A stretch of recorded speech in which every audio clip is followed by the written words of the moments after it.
Hello, everyone. Welcome back to Big Finish Fans. In today's edition, we're doing a throwback review chosen by you. Today, we're taking a look at the further adventures of Lucie Bleeding Miller. Once again, I am joined with Luke. Yes, we put a little poll out on the community tab, didn't we? Well, you did.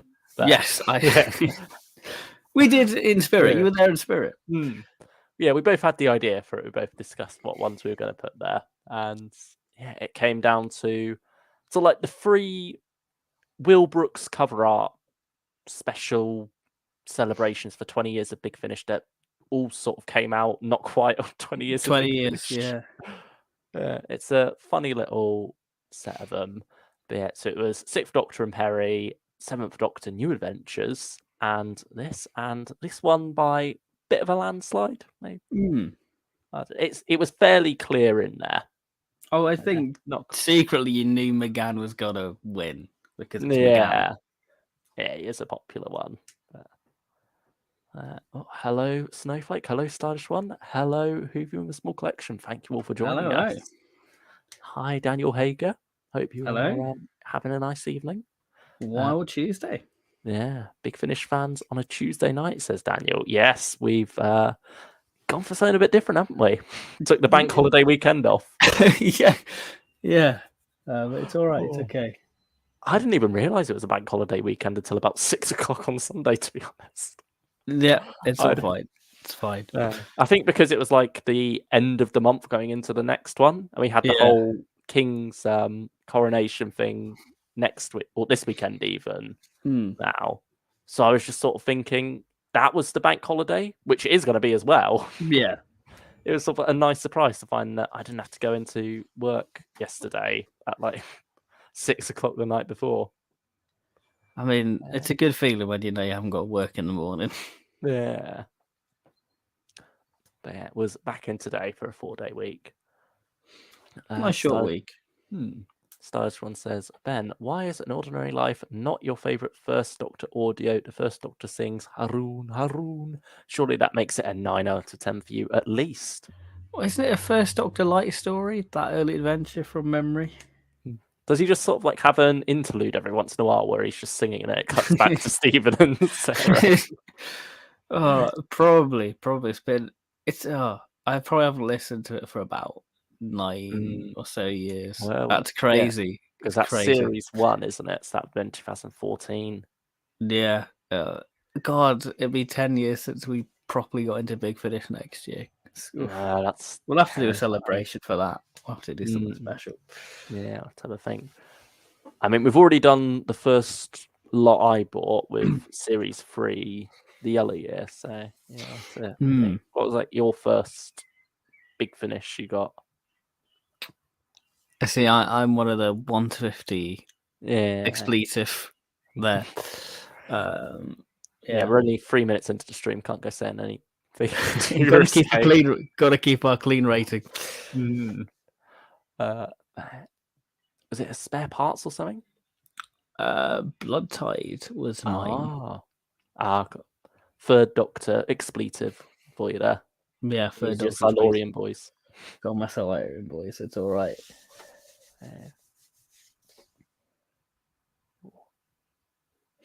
Hello, Tom Mason. Thank you for joining us. Hello. Have they been on sale before, the stories you were talking about today? I'm not sure when the last time they were on sale. Are they on sale now? They might be. I know some of the Will Brooks stuff is on sale. I know the New Adventure set is. Yeah, because it's part of that first box set of a series, isn't it? And this does have Volume 1 on it, so... Even though it's like 1.5 technically. Yeah. Oh, no, it's not on sale at the moment. Oh, that's a shame. Yeah. But spoiler, you should totally pick this up. Yeah, next time it goes on sale, definitely worth grabbing. Oh, they also did Dalek Trap as a DWM promo at one point. Bit of an odd one. But we'll talk about it. Yeah, we'll explain why that's an odd one. I mean, it's definitely one that sort of encourages you to get the full set, I suppose. Yeah. That might be. Yeah. But you don't quite get the full picture with it on its own. Yeah. A Big Finish story that I would love to listen to is Flip Flop, says the Snowflake. A story you can play backwards and there be a different story. Um, Well, yeah, it's not not quite a that different great. story, is it? It's a story where you can listen to it in either order and it still makes sense. Yeah. I've never really. It's fine. I don't. Mm. It's not one of my favorites, but yeah, Would you say it might be Echoes of yours. Extinction is better? Because that's the same gimmick. Echoes of Extinction's a weird beast, as we know. As we've learned more about, it's become more of a stranger one. Is it quite entrenched in Time Lord Victorious lore? No, Or not so really, you can, because it's the first story for the Eighth Doctor and the last story for the 10th Doctor, so there's really no reference to Vikaturu or anything like that, really. Yeah, a lot of it does just feel like, oh, we can press out an extra story here and then come up with a story afterwards, rather than coming up with a whole story and then working out where they'd slot everything into Time Lord Victorious. Yeah, I mean, at least Doomsday's got a fairly solid framework. Yeah, I it seems like guess. it seems like quite everything will fit in quite tightly there because you've got 24 hours, each story presumably being one of those hours. I mean, you got the comic run with Missy, haven't Yeah, that was you? announced. So I imagine she's not going to be in the Big Finish box set. I imagine Missy will be in Unit. Oh yeah, the Master of Time set, and she's going to be in Once and Future at some point. Oh yeah, God, yeah, I forgot about that. Which is the eve of Big Finish's 60th drop. Yeah, it sort of worked out quite well us doing it today, isn't it? Because it's like the 1 to 50 hype, not 1 to 50, sorry, Once and Future hype stream. Yeah, I guess, and we'll see how it pays off because I'm sure we've got a stream penciled in for it. So Yeah, possibly Thursday, possibly sometime next week instead. We shall see. yeah, life has just thrown a lot of spanners in the works, but it's fine. Yeah, we move. We And move. yeah, we'll see how a Tuesday stream goes. We may have done it before, but more like around Christmas time, where every day pretty much feels like a it's that sort weekend of at that point. where time just sort of stands still, and you're like, "What day is it again?" It's a good day for a stream. That's what. Yeah, exactly. It always is a good day for a stream and talking about Doctor Who. Who from a Small Collection says it's very good flip flop is. So Ben might not recommend that one, but you've got a recommendation there from Who from a Small Collection. It's everything's subjective, really. But yeah, I can't really remember it. Again, it's been a long time. There's so many big finishes. And the thing is, you can't remember them because you don't have like a visual stimulus. Like you can't, if you point at like a picture of some sound bars, like, oh yeah, that's totally Masters of Earth, I would not know. And I think with more modern ones as well, when you've only got the one box set cover, there's even less of a visual stimulus there for you to remember. Yeah. Marathon update time. I'm now on Missy February 2019, says Who from a Small Collection. Oh, wow. Nearly there. You're zooming through them. You were on 2016 not that long ago. I think it was just when we did our 2016 stream, wasn't it? The Fifth Doctor, Tegan and Nissa one. About a month and or so ago.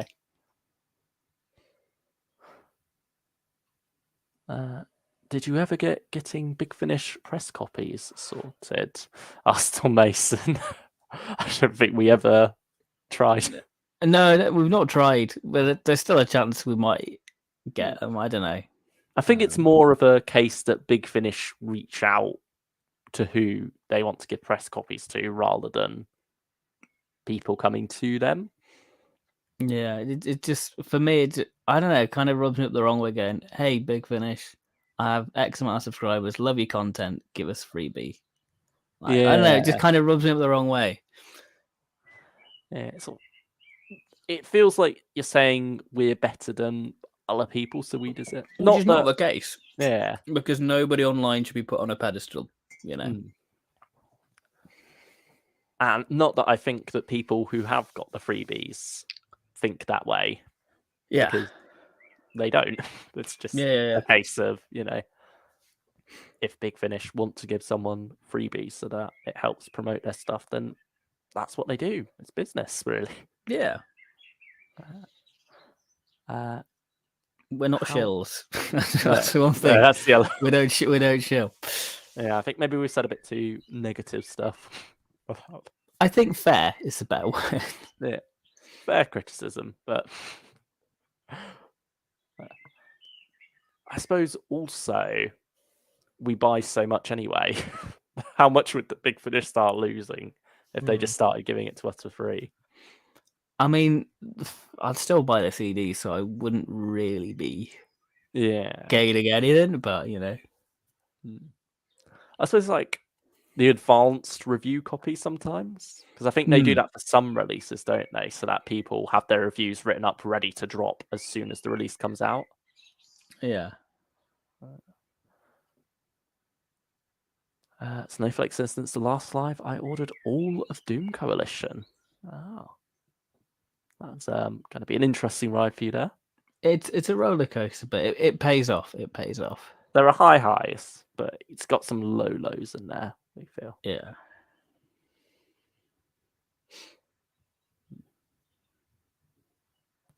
I'm training to be an actor. Have you got any advice for me, Ben and Luke? I mean, this is more your wheelhouse here. But... I don't know. Just do everything possible. I don't really know. Like, do Amdram, study college, uni. Yeah, I don't know. It's there's no set path of it. Yeah, cause if you want to be serious, get spotlight headshots. It's a pricey thing to get into. It's a big pricey rabbit hole. So you have to put a lot in before you can start getting stuff out.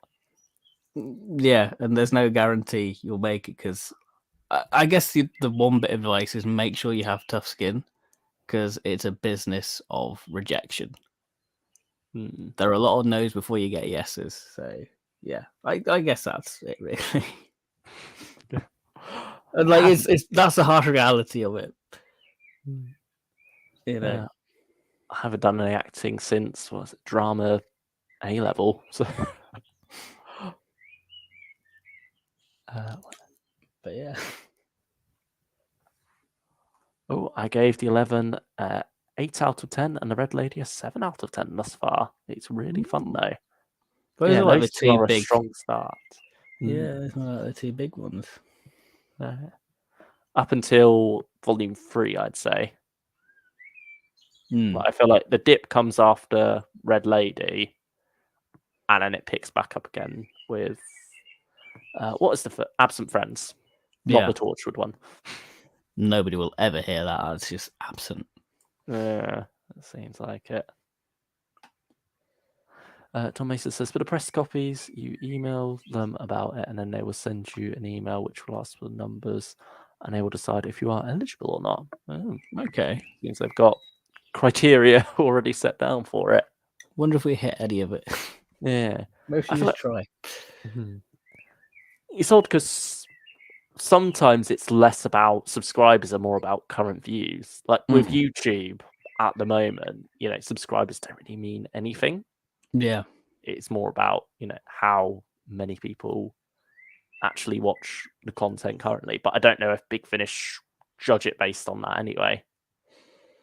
I don't know.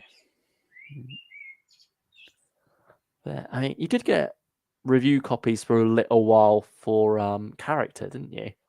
Yeah. I don't know if they've stopped doing them. I think because so many people found out how to get on the list, but they kind of stopped sending samples. Yeah, it sort of felt like people were taking advantage at a certain point. Yeah. But But yeah, I've had a couple character option stuff, and I still get like the PR stuff come through, so I know when the dollies are gonna drop. Yeah. But yeah, I think it's only really 2 people who actually get them in advance now. Yeah, Bama March and Captain Jimmy Pine. Yeah, I think partially down to leaks, wasn't it, as well? Yeah, leaks and stuff like that. And I guess because those 2 are friends with Al, so I guess he's just like, yeah, sure, you have them. But it's funny because with how it currently is with the release schedule, like how much they get held back from the date they're supposedly meant to hit store shelves, you'll have those reviews out about 2 months before people actually start being able to buy them, don't you? Yeah, and that's the awkward thing, because like you go past. It's like when you get them, like, great, I have it, and then you just put it on the shelf, and you never really think about it again The until hype's already gone, isn't it? yeah. It's just kind of the pain of finding them going great and moving on, and that's it, really. So you can relax now. You've got them all. Yeah. I mean, hopefully past all that, but you never know. I mean, there's been rumours for the next lot, hasn't there? But I think it's not till September they're meant to drop. Yeah, this could potentially be the last wave of B&M sets. Is that because with Russell coming in, they're hoping to go bigger with it? I imagine it'll be more mainstream, unless B&M is now where it's like the heritage stuff. Yeah. And the 60th plus is in, FP, supermarkets, all that sort of stuff. I wonder what the new destroyed Cassandra will be. Oh, I'm sure we'll find out.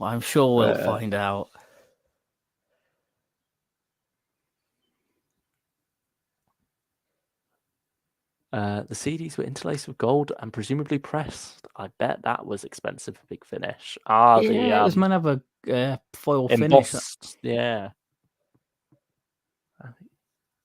It's like what we're going to be getting for the Once and Future ones, isn't it? Yeah, I'd be very excited to see what that actually looks like physically. I think the only thing with it being embossed is that you're not actually going to get the benefit of it without taking it out the case. Yeah.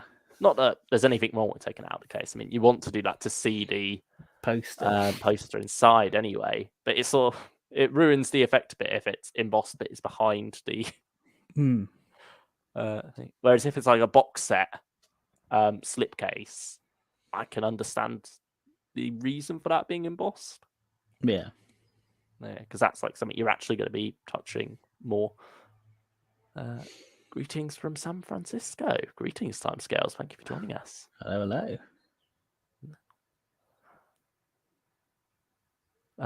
Who from a small collection says, I'm tempted to skip ahead to past lives, but I don't want any plot points from other rangers to be brought up and me not knowing what's happening. I think you'll be fairly safe there, because I think Big Finish are going to try and keep it as new listener friendly as possible, aren't they? It's their big 60th. A lot of people are going to be wanting it who aren't regular Big Finish listeners, so I don't think you'll be too lost on it. Yeah, it's not like you need like 20 plus years of context to listen to those 8 stories. Saying that, never listened. We've not listened to it yet. This is literally the eve of it. But I imagine, so it's going to be a standalone thing, isn't it? It's going to be a 1/8 of the thing, and you'd be done. Yeah.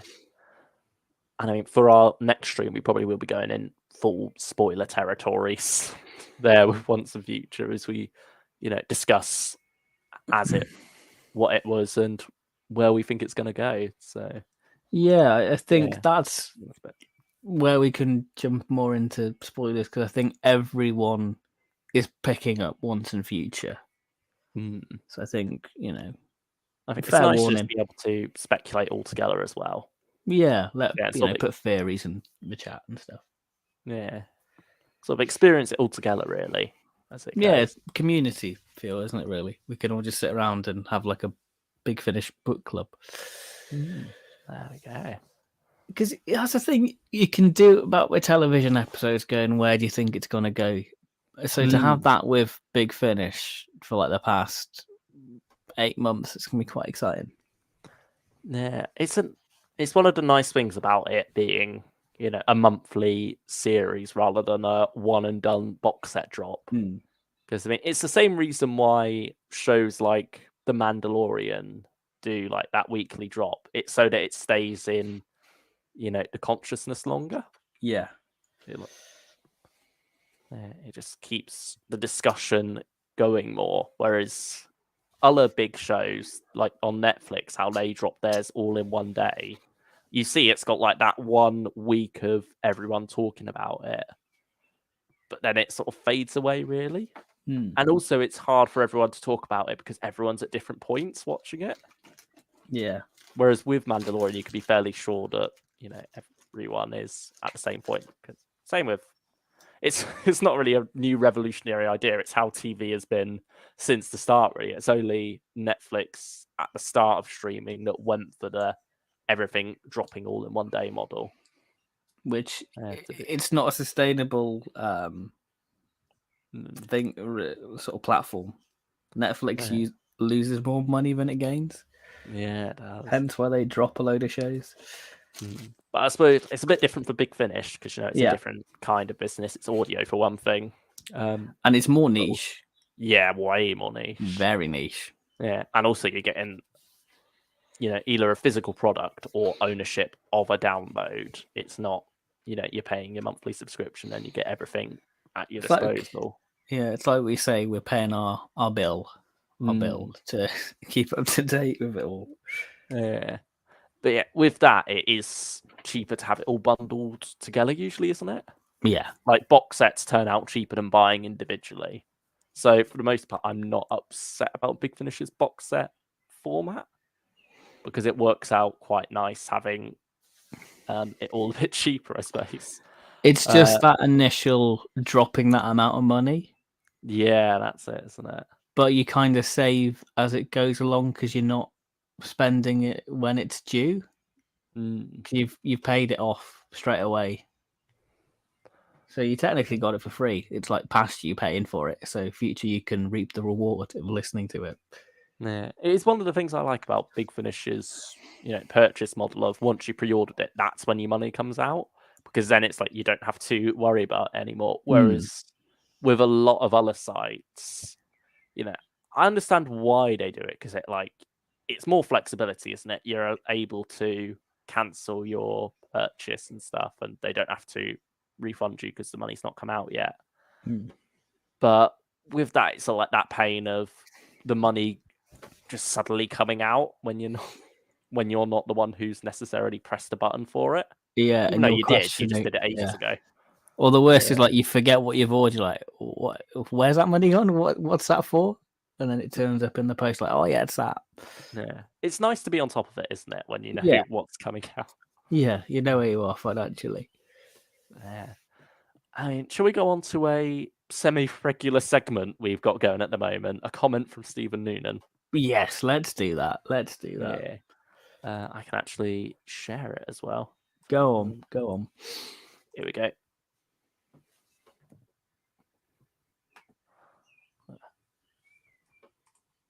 Oh, there we are. He's been holding a seance, it seems.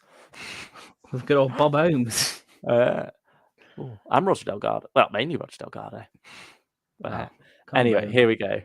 Stephen Noonan says, Terror of the Autons, Robert Holmes' foundational text of the entire concept, not in the top tier. Yes, this was on our previous stream, by the way, our master tier list, where, as you can guess from this, we put Terror of the Autons at second to top. Whatever is the world coming to? Alien domination, I expect. We're Auton duplicates, aren't we, Ben? Yeah, we are. It's all for the Barbie movie. We're plastic and ready for that. 2 tickets to Barbie, please. No, it's Barbie by Greta Gerwig. You've got to sorry. Greta Gerwig. Sorry. Because I suppose it makes you sound a bit more distinguished. Yeah, it makes you sound more like a scholar. Yes. Yeah. You're not watching the Barbie movie. You're watching Barbie by Greta Gerwig. It is art. I mean, it is the mise en scene. The composition. Sublime. Exquisite. Simply exquisite. But yeah, we are the spearhead of an alien Auton invasion who is undermining the threat of Autons by putting them below the top tier. Because if everyone's underestimating us, then it makes our conquest that much easier. Yeah, exactly. Anyway, on to the seance. I had a word with Roger Delgado earlier, or perhaps maybe he's just been working with a very convincing recast.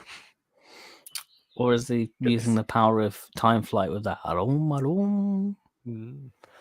Anyway, and he said those boys should be very careful around their action figures from now on. You'll be fine, Luke. I won't be. My Mandos could come at me. That's get their true. jetpacks going. That's true. Yeah, you'll just hear like a load of clanging in the behind the doors on the shelves. They advance on you. I said, hang on, Rog, don't get too heavy with the plastic on those lads. They're big fans of the Sea Devils and Frontier in Space, you know, and they're absolute suckers for anything that's post-nuclear industrial gothic. That's our type of Doctor Who. We should bottle that, because that is pure Doctor Who magic. Just love that description. It is. It's so wonderful. It encapsulates everything you've been feeling for a long time about those stories, but haven't quite known how to put to words. P.S. Your transcript has the Nigel Neal classic, which Ben is watching after the Mind Robber, as quite a mess in the pit. Well, I mean, by episode 6. Have you? Did you finish the Mind Robber? Firstly, I didn't even watch the Mind Robber. Did you watch something else, or have you just not had time to do anything? I managed to sneak on the Green Death. Oh, fair enough. To a different type of Quatermass.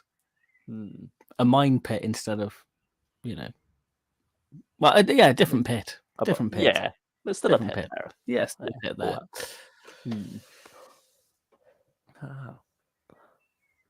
How was that rewatch? There was water forming in my eyes still. Yeah, I forget how good it is. It's like, it's a classic. And you're reminded every time you watch it where you're like, oh yeah, this is an absolute gem. How long's it been since you last saw it? Probably since when the Blu-ray came out, 2019, was it? Wow. Yeah, no, it's a while ago, isn't it now? Well, I think I had one of your unboxing videos pop up on my recommended for season 8. Oh, and nice. It said 2 years ago on it. I was thinking, wow, that's a long while now. Now we've got the whole Katie Manning, Joe Grant Blu-ray collection now, haven't we? Yeah, we do. Did you see Lee Binding tease the next colours for the next box set? Yes, I did. With the blue and purple. Any theories? I mean, I'm sort of thinking maybe not season 6 now.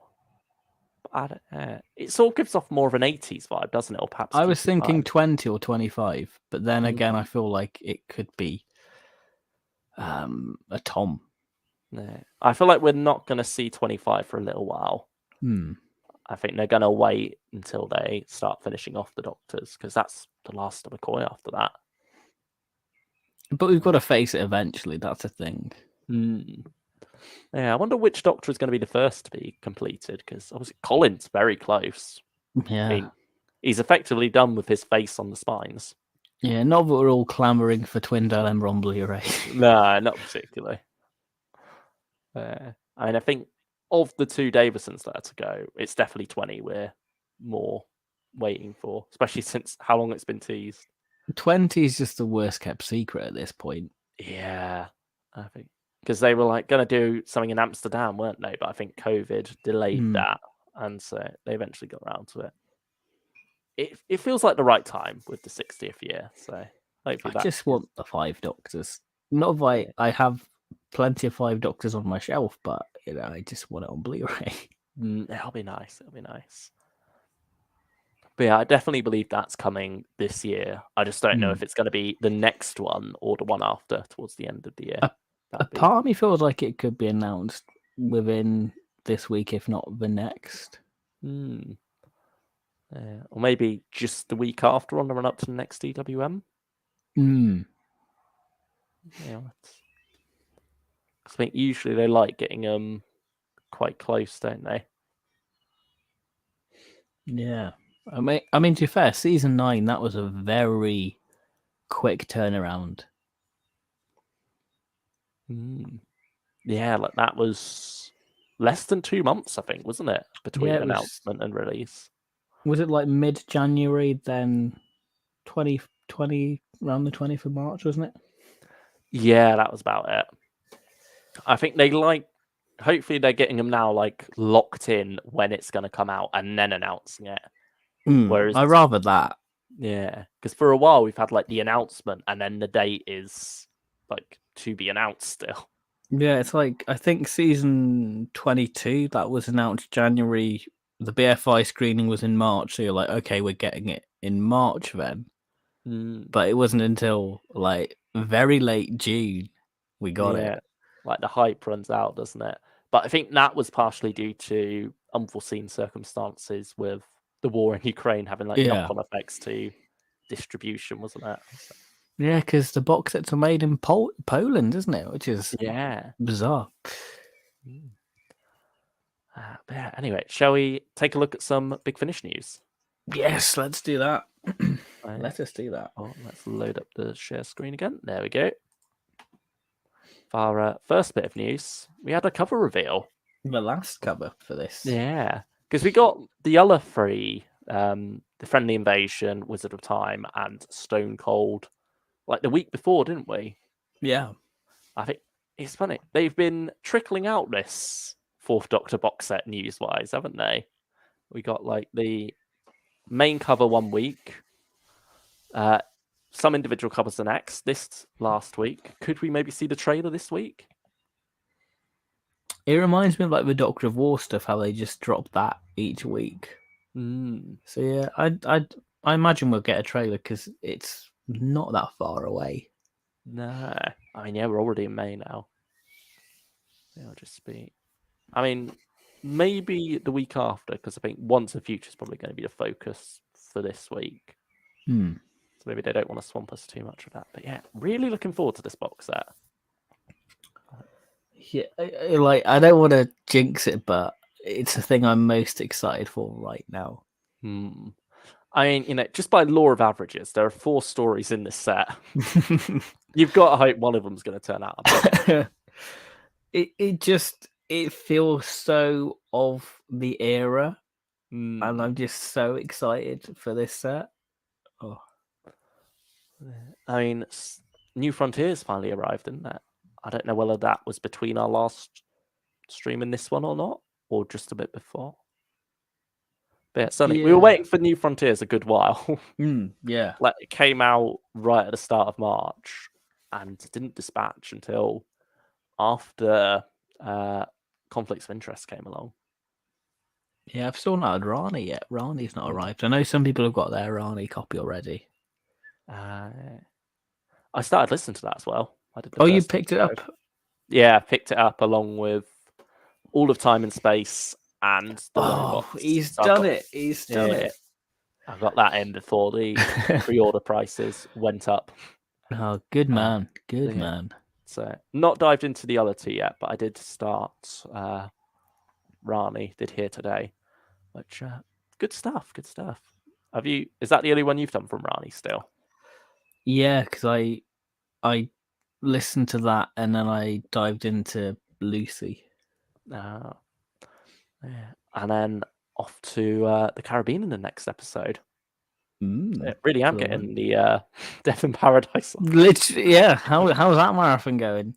Nearly at the end of Series 5 now. I saw the DVD in H&B and I was like, oh, Luke. He's enjoying himself. I bet that's what he's doing right now. Probably more. Yeah, like it's pretty much pushed anything Doctor Who related to one side at the moment. It's just been, let me just sit down and watch some TV. Let's stick on Death in Paradise. Yeah, you're like, I've blitzed through the collection set. I don't know, I've got time to kill. Yeah. Yeah, it's either been that or Lucie Miller, really. Mm. Yeah, I did find the time to squeeze in here today, the first story from the Rani box set. It's very And good.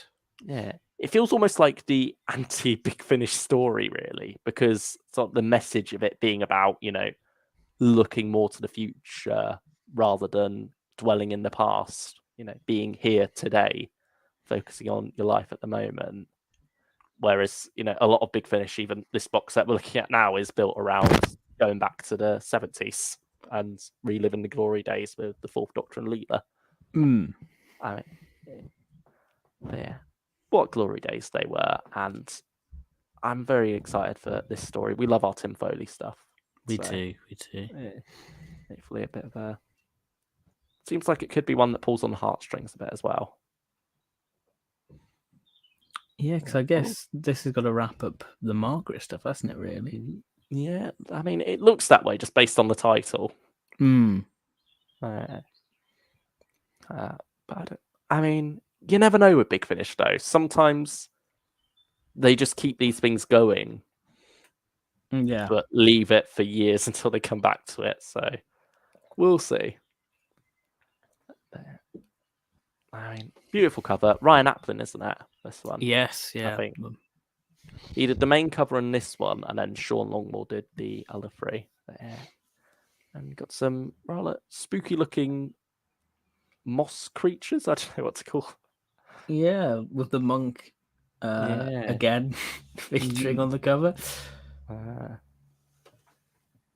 looks like we're going back to the 70s as well, presumably. If we're taking Margaret home. And yeah, could that be Ravencliff in the background, just a bit away from the sea? Yeah, could be. Maybe this is the main road to Ravencliff. You got the gas station there. Wait, petrol station. I'm not American. Yeah, get out of here. Shaming all the Doctor Who fans for my Daleks. Anyway, master cover. This has sort of been an ongoing joke for us, hasn't it? Yeah, it has. We were saying, we got a master set out in June, but we've not seen anything from it. But here we go. We had cover and story details for this one. This feels like a throwback release, doesn't it? It feels like a very early War Master set. It's got like the callbacks to Only the Good on the cover, hasn't it? With the colour scheme and yeah. And it's nice having a more, looks like less of a gimmicky War Master set. Yes. You're not drawing on Land of Fiction or 10th or 8th Doctor. You're just going for the War Master in a prison, really seems to be the way this is going. But I did sort of have a look at this and just feel like it's a combination of stuff we've had before. In a way. Like, I mean, the cover feels very similar to the Torture of the Crown cover. Yes, it does. Just the one character in the middle and then the straitjacket. I mean, it's superficial similarities, but still. But on top of that, you've got the Master being in a prison with supposedly no memory of how he got there, which is sort of the same setup for the first story in Self-Defense. Yes. And I mean, we already were sort of comparing this idea of solitary confinement to Self-Defense when we first got the title. And yeah, it still feels like we're going for that, with the Master seemingly telling stories from his past to the prison guards while he's in there. And then it all coming to a head in the final episode. So yeah, I mean, it's hard to judge this early on, but yeah, I can't say it's got me too excited. Yeah, I mean, it's Jacoby. It'll be great. But yeah, I feel like last year the War Master stuff kind of dipped.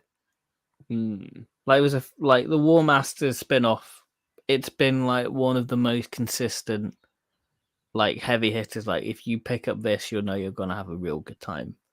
I think it's had a good run. It was bound to get a clanger eventually.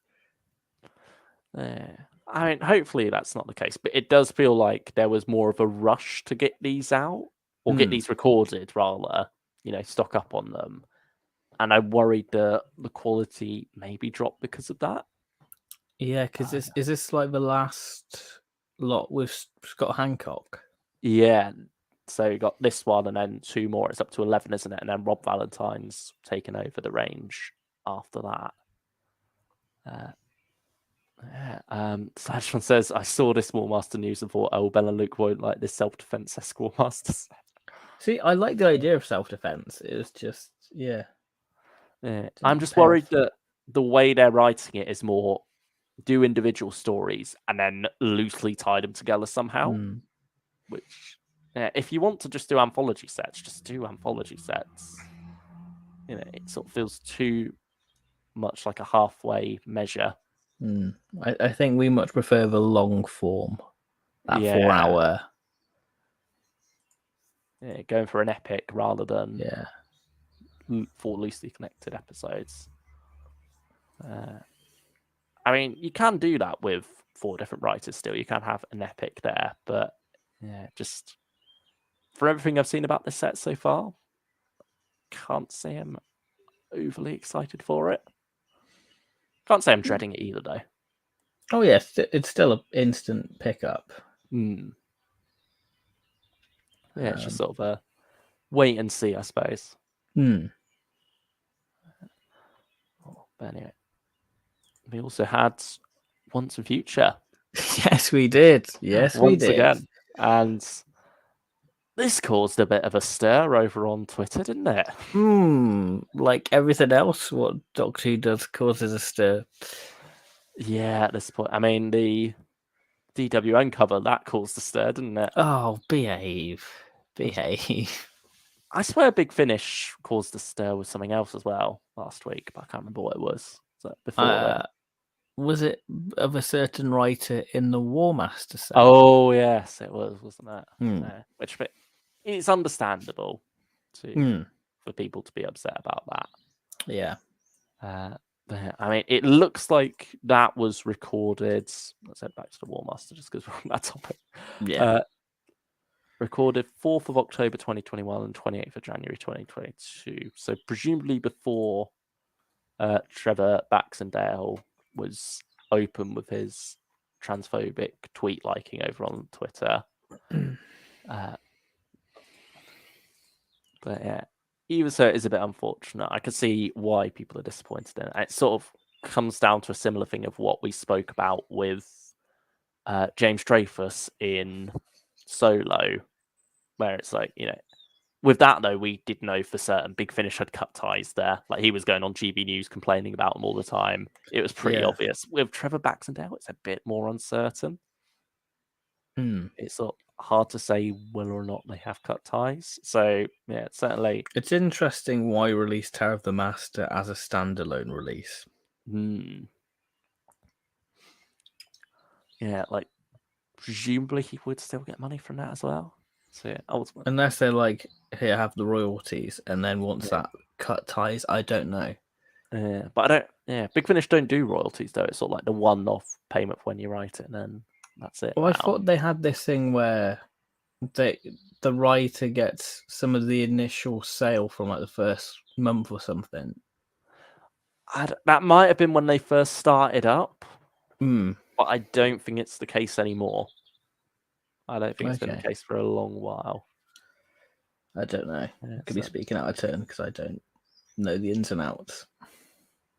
Certainly, from what I've heard, it's just a one-off payment, and arguably not that much of a big payment either. But a lot of people do write this for the love of Big Finish, or Doctor Who rather. For the love of stories. I was trying to avoid. So I started the statement, and I was like, "Oh no, I'm saying the line." You're saying the tagline. Say it.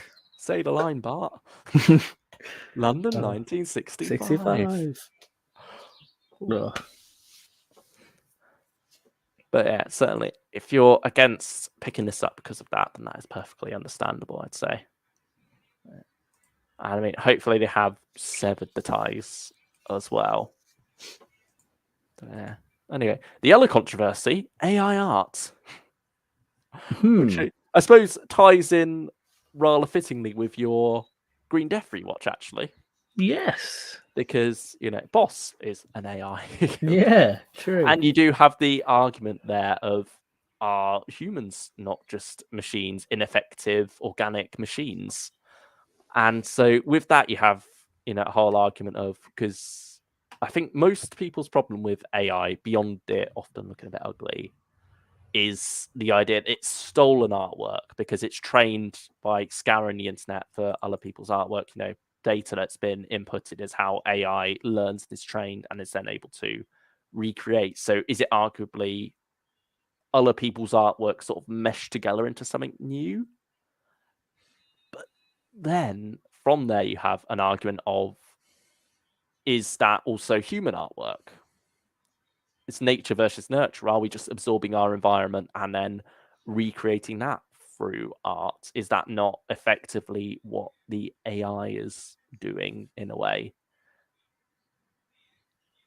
It's a good concept for a Big Finish story. Yeah.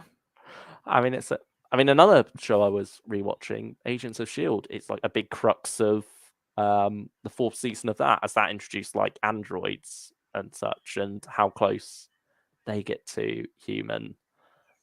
Where the line is between life and just a substitute of life, just pretending to feel emotions or actually feeling emotions if you're programmed and such. Anyway, long tangent there, but yeah, certainly I can see why people are against AI art though, and I think some people were getting the wrong end of the stick where they saw other people complaining about Big Finish using AI and thought Big Finish had literally just put some words into a algorithm. Nick Briggs was sat there late one Saturday night, thought, I'm going to do this art myself. And so he types in some words and this is it. That's not the case. This is still done by an artist. An artist has still been paid for this, Lee Johnson. He's just used AI assets within it to make It's it. just And more noticeable on this one than it is Once and Future, which everyone was praising.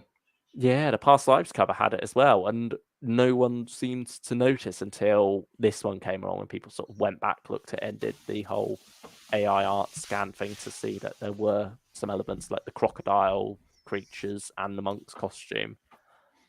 But yeah, certainly here, not a big fan of the cover, I will say. Yeah, which is odd because I loved the first cover. Past Lives was incredible. But yeah, when you come along to this one, it just feels like all that has drained away. Yeah. And it's quite messy. Like you've got Jenny there, sort of half. She's fading away at the bottom, but then the curator is like his full body. Yeah. And also, you got loads of different colors all clashing. Sometimes that can work. I don't think it necessarily did here. And I think, as a lot of people have pointed out with AI art, it's the closer you look at it, the more flaws you notice, like the curator's tie, just how all the patchwork designs come together. Yeah, it's unfortunate, I'd say. And hopefully, if AI continues to be used, or AI assets, I should say, continue to be used on future covers, they're done more effectively as they were in the Past Lives cover, rather than like this one. Yeah. As for story-wise, I can't say sticking Jenny with the Fifth Doctor again is an inspired choice, because this is my issue, because I'm like, we've had this pairing before, so I can't say I'm that enamored by it. It's the whole Return of Joe Jones thing again, isn't it? All these two need now is a box set together, and it's a repeat of that situation. It's like, it's a cheap gimmick. I could see why they'd want to do it once with relative dimensions, wasn't it? Yeah. But here, it just feels overdone. Like, I'd rather have had Jenny with a different Doctor if she really had to be in the 60th anniversary. I mean, she's with the curator. That's different. Yeah, that's true. You got Colin here. And I like how he's featured within this. It's a nice way to get sort of a multi-Doctor story, but not at the same time. Yeah, this raises the question, is this Colin's entry in Once and Future? And that was the other issue, was that we've gone for the 5th Doctor straight after the 4th. So Arnie's just going to go in Doctor Order now? Which I think would be a shame, because part of the fun of speculating where things are going to go next and the idea of the Doctor flitting through incarnations at random is now, he's suddenly just going through them in order. Which, it doesn't feel random then, does it? It's like, it's chronological. Yeah. Unless that does play into the plot-wise. Like the Doctor, after a while, notices, okay, now that I've settled a bit more, I seem to be going in order of incarnations. Could this be counting down to something? There could be a way to work that in there, but I'm not sure. We also got the special edition cover art, which looks I really like nice. this a lot. It's funny, the first time you were very positive on the individual art. I mean, we both were the standard edition art, and we're a bit more like, oh, I'm kind of upset I went for the special edition now. Even though you get so much more there, it's just that main artwork wasn't as appealing, I suppose. But now we're quite happy with the special edition with the second one. Yeah, I like I'm excited by the format now. Yeah, it's just really nice, and I like the shade of green. Yeah, it's nice that they're doing different colors, because I was expecting it just to be like the same color. Oh no, I was expecting different colors, to be fair. And it's the same design still, but I think that's fine. But it does have special edition, this one, though. Yeah, presumably that's going to be on the old one. It's just a case of whether or not they update on the website or not.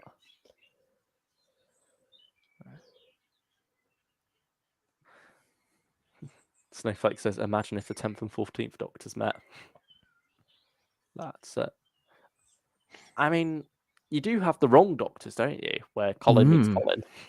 I mean, I want that to happen with the 12th Doctor, have Series 8, 12, and then Series 9 and Series 10. I'd like that. Because they're three very different iterations of the same Doctor.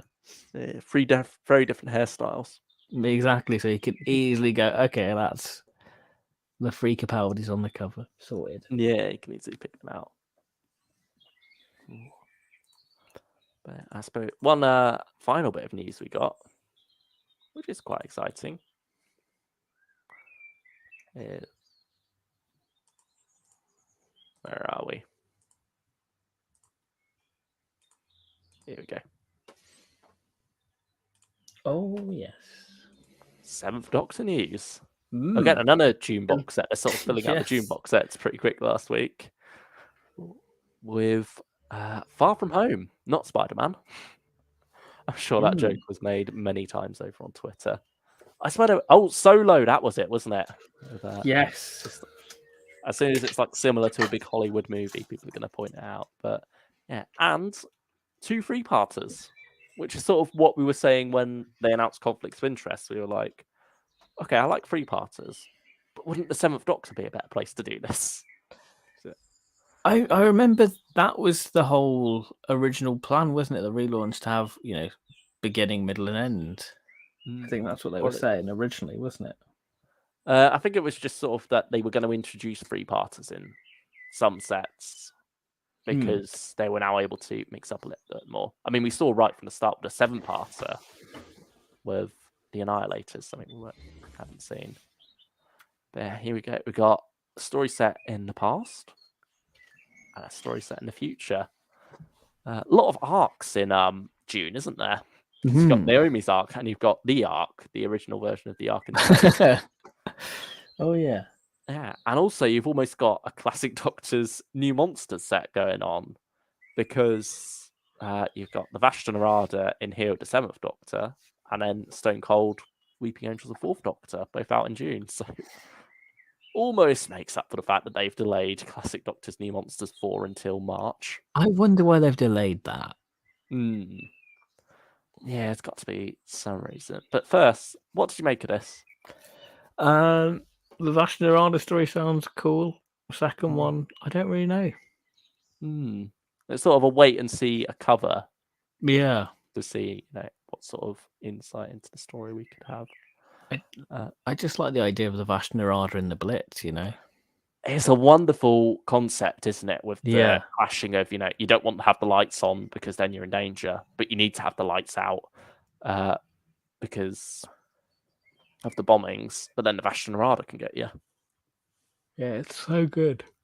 Yeah, it's a good conflict there. And I love the bit at the end there. Why didn't they eat the cat? It feels very Seventh Doctor. Just like his...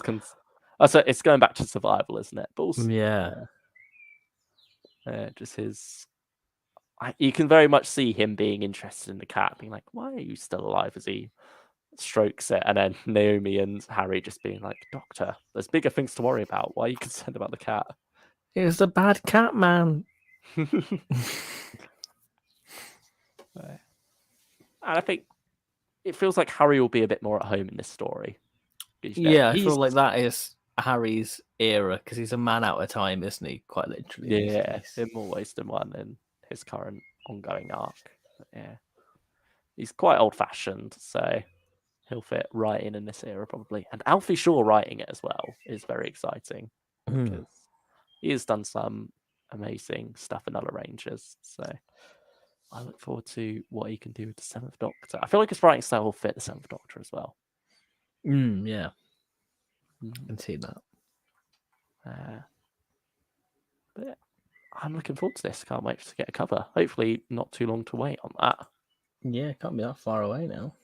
Yeah. Here we go. So here's the delays. So you got Luther Arkwright from June to September. Can't say the rest. We're going to pick that up. I am tempted because it's David, isn't it? Yeah, that's true. But are you that heartbroken that it's been pushed back? No. Gallifrey War Room from July to September 2023.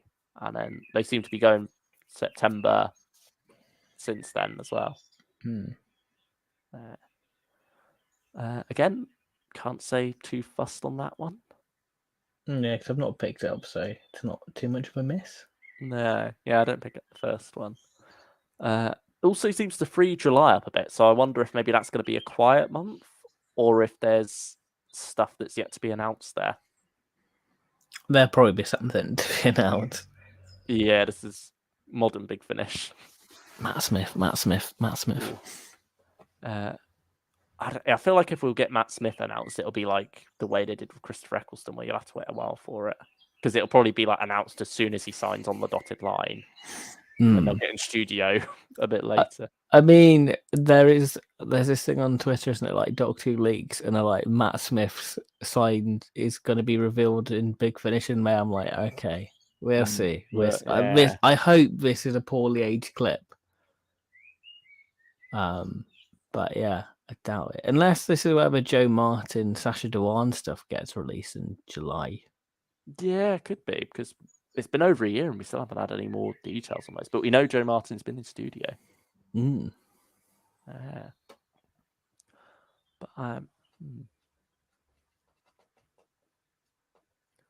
I'm not so sure on Matt Smith for a while, just because I'd rather get the Jacob Dudman stuff finished first. I feel like it would be unfair on those last two box sets if suddenly Matt Smith's announced and then you're just pushing those out. Yeah. I feel like, at least release all the Jacob Dudman stuff you've got and then announce Matt Smith. Yeah, don't lose the hype for it. Don't lose the hype. Yeah, especially because it is really good so far. Yeah. It deserves to have the attention on, not to be viewed as, just filling time until Matt Smith comes along. Because which is people's argument, isn't it? For it. Yeah. I think you could see that with some of the other Doctor Chronicles stuff, like the 10th Doctor and such. But the 10th Doctor one never made any sense. No, and now I'm we're just getting gonna another say one it. of them. Yeah. Yeah. I mean, the Ninth Doctor one is one that's aged a bit oddly because now we get Eccleston every 3 months. I mean, yeah, the Eccleston one, you're like, you wanted to pick up because like that's the Ninth Doctor on Big Finish. This is all we've got, and now it's just we've got the real thing. You know, we're sick don't of need it. it. I wouldn't go that far. No, not quite. Like I see the covers for like the individual stories. I'm like, oh, I'm actually excited for it. Then I realize, oof, you've been stung a bit. Yeah, we've been So, here 8 times before. Yeah. But anyway, Human Frontier from August 2023 to August 2024. I swear this had already been pushed back from August 2022 as well. Yeah. Maybe it was October 2022. I don't. I mean, Nick said on the podcast about how another delay was incoming. Didn't expect it to be this big. So.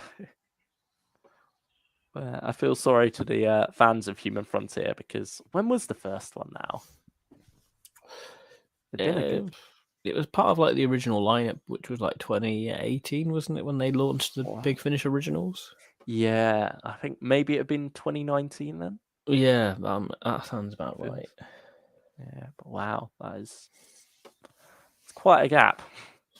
It's the new what's it called? Jekyll and Hyde. Yeah. Yeah.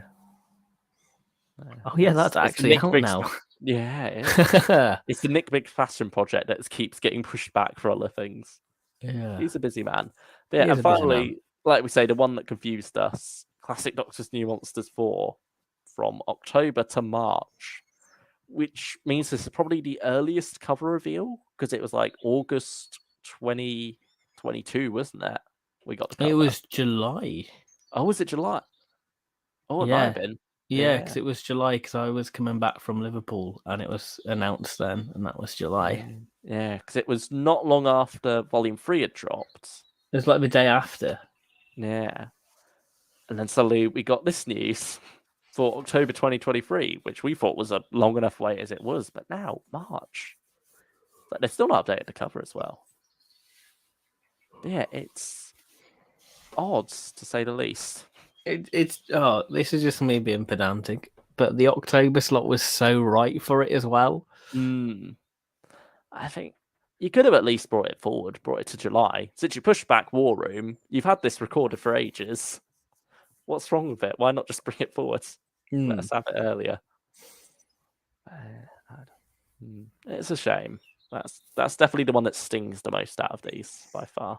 Yeah. At least with the others as well, other than Luther, you didn't have a cover or details for.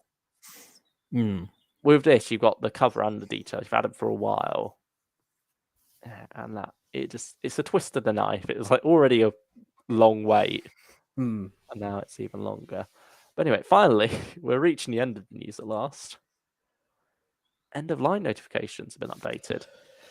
Yeah. There's some surprising ones here. One big surprising one, I feel. Which one was that? God of Phantoms. Yeah, like that's a recent one. We say recent, but it's nearly 2 years old. Yeah, true. But that's the thing with like the end of the line stuff. It's normally 10 years. Like that's normally when you expect it to go. All right, yeah, it makes sense for it to be out of print now. Yeah, I suppose it comes down to Big Finish are producing so much now that it's about the same amount they would have produced in about 5 years, squeezed into 1 year now. So you've got so much less storage space. You've got to clear out more and more of the old stuff, and it just catches up a lot more, doesn't it? I mean, Volume 7 of Third Doctor Adventures, that's coming up to 2 years. Like, that is scary. And you should totally pick up that because that is arguably the best of that range. Yeah, that's a strong recommendation from both of us there. Like that was all we talked about in 2021, wasn't it? Literally, and I don't think I've ever recovered. I still think about how good that box set is. But it's just sort of scary to think how long until a relaunch set ends up on the end of line. Yeah. Like, because with Volume 7, you're only 2 box sets away from the Annihilators. Yeah. It's scary. But yeah, I mean, all the David Bradley stuff is now at the end of the line until a new one gets announced, hopefully soon. I mean, Paternoster Gang is a bit surprising because, I mean, you said that's on sale with DWM at the moment, didn't you? Yeah, there's a little code you can use Yeah. to get that discounted, along with a few other releases. I mean, you've got the next wave of them starting in October. So I wonder if it's maybe that they're trying to push them a bit more with that. You know, it's not saying, you know, hurry up if you want them to be caught up. Hurry up and get them now. Don't wait around until the next one starts. And a couple of Torchwood in there as well. Yeah. It is scary how most of that is all fairly recent stuff. Yeah. Yeah. I wonder how much older stuff we've already run out of at this point, but just not noticed.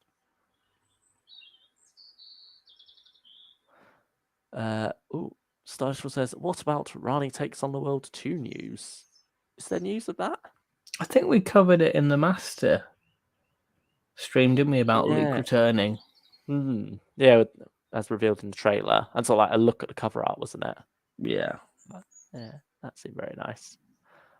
But yeah, Nick Briggs saying on the podcast, more Benny audios are coming. Oh, that's exciting to know. It feels a bit sad because I'm like, Yeah. David Warner was her doctor. I sort of hope that for a while they keep it as more like before the David Warner stuff. The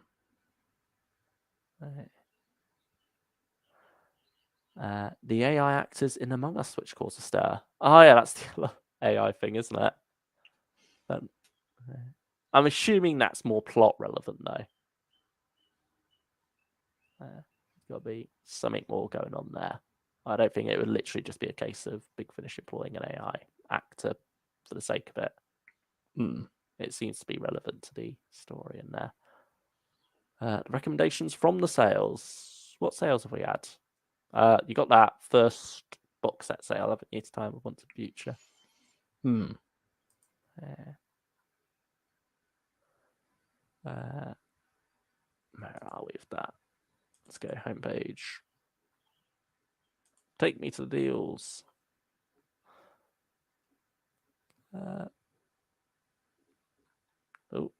Beyond War Games is here. And the Outlaws. Here we go. The Outlaws again. We can recommend that. Outlaws is definitely worth it. Oh, it's what. But Sixth Doctor and Perry and Seventh Doctor New Adventures are both on here. Like the other two things you could have voted for, and you voted for the one release You couldn't get on didn't sale. end up on sale on the day we streamed. Oh dear. Proud of you guys. Proud of you. You did this. Not that it affects us because, you know, No. we've purchased it. It's in our account. It's fine. Yeah, we've had it for a good 4 years now, nearly, which is terrifying. Gosh. Yeah, it's funny listening to it, thinking this is the first time I've listened since what was it? Lockdown. Like when I last listened to this, I'd never heard of COVID because it was 2019. Jeez, crikey.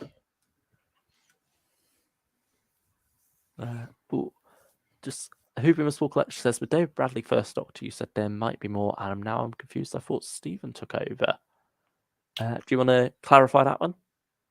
Yeah.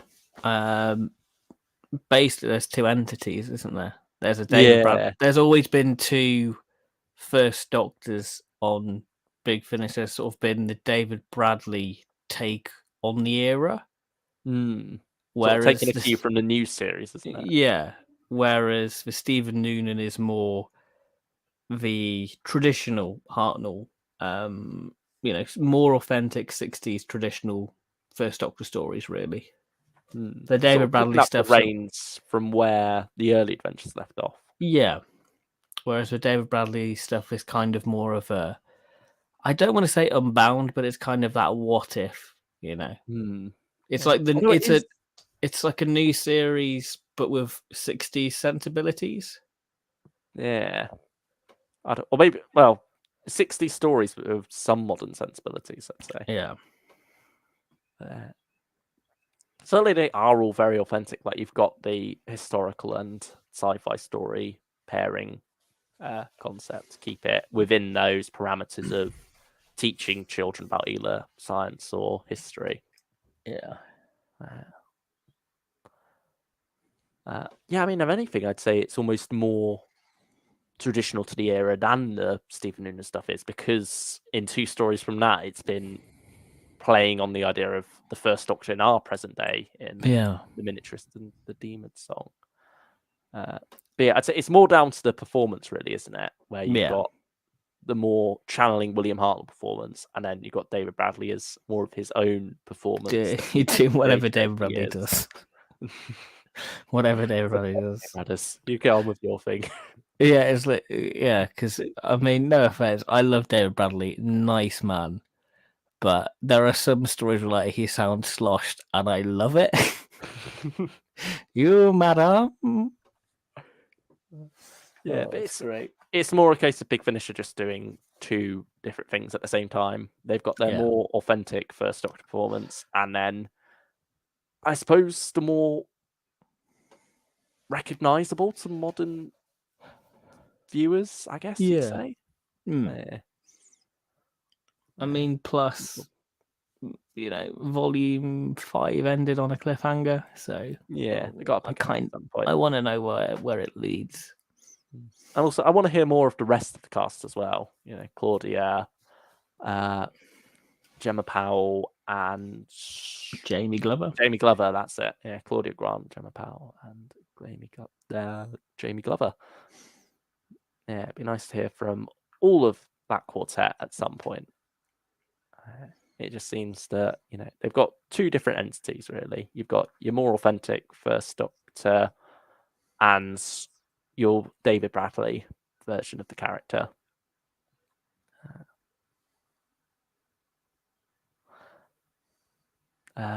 Since I'm now 3 volumes into David Bradley, says Super Invisible Collection Audios, Volume 2 is my recommendation. I love Volume 2.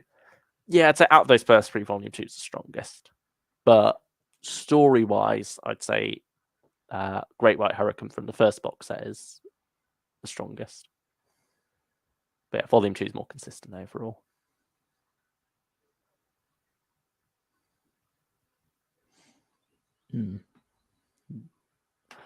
Stylish one says the Stephen Noonan sets are better because season 3 is way better than season 1, in my opinion. Lol. Whatever you say, Stylish one. We respect all opinions here. Hey. Shall we get to sharing our opinions on the further adventures of Lucie, Bleed, and Miller now? Yeah, sure thing. I think it's about time. Yeah. Right. Can I throw that cover up as well? Let's see. Let's hunt it down. Here we go.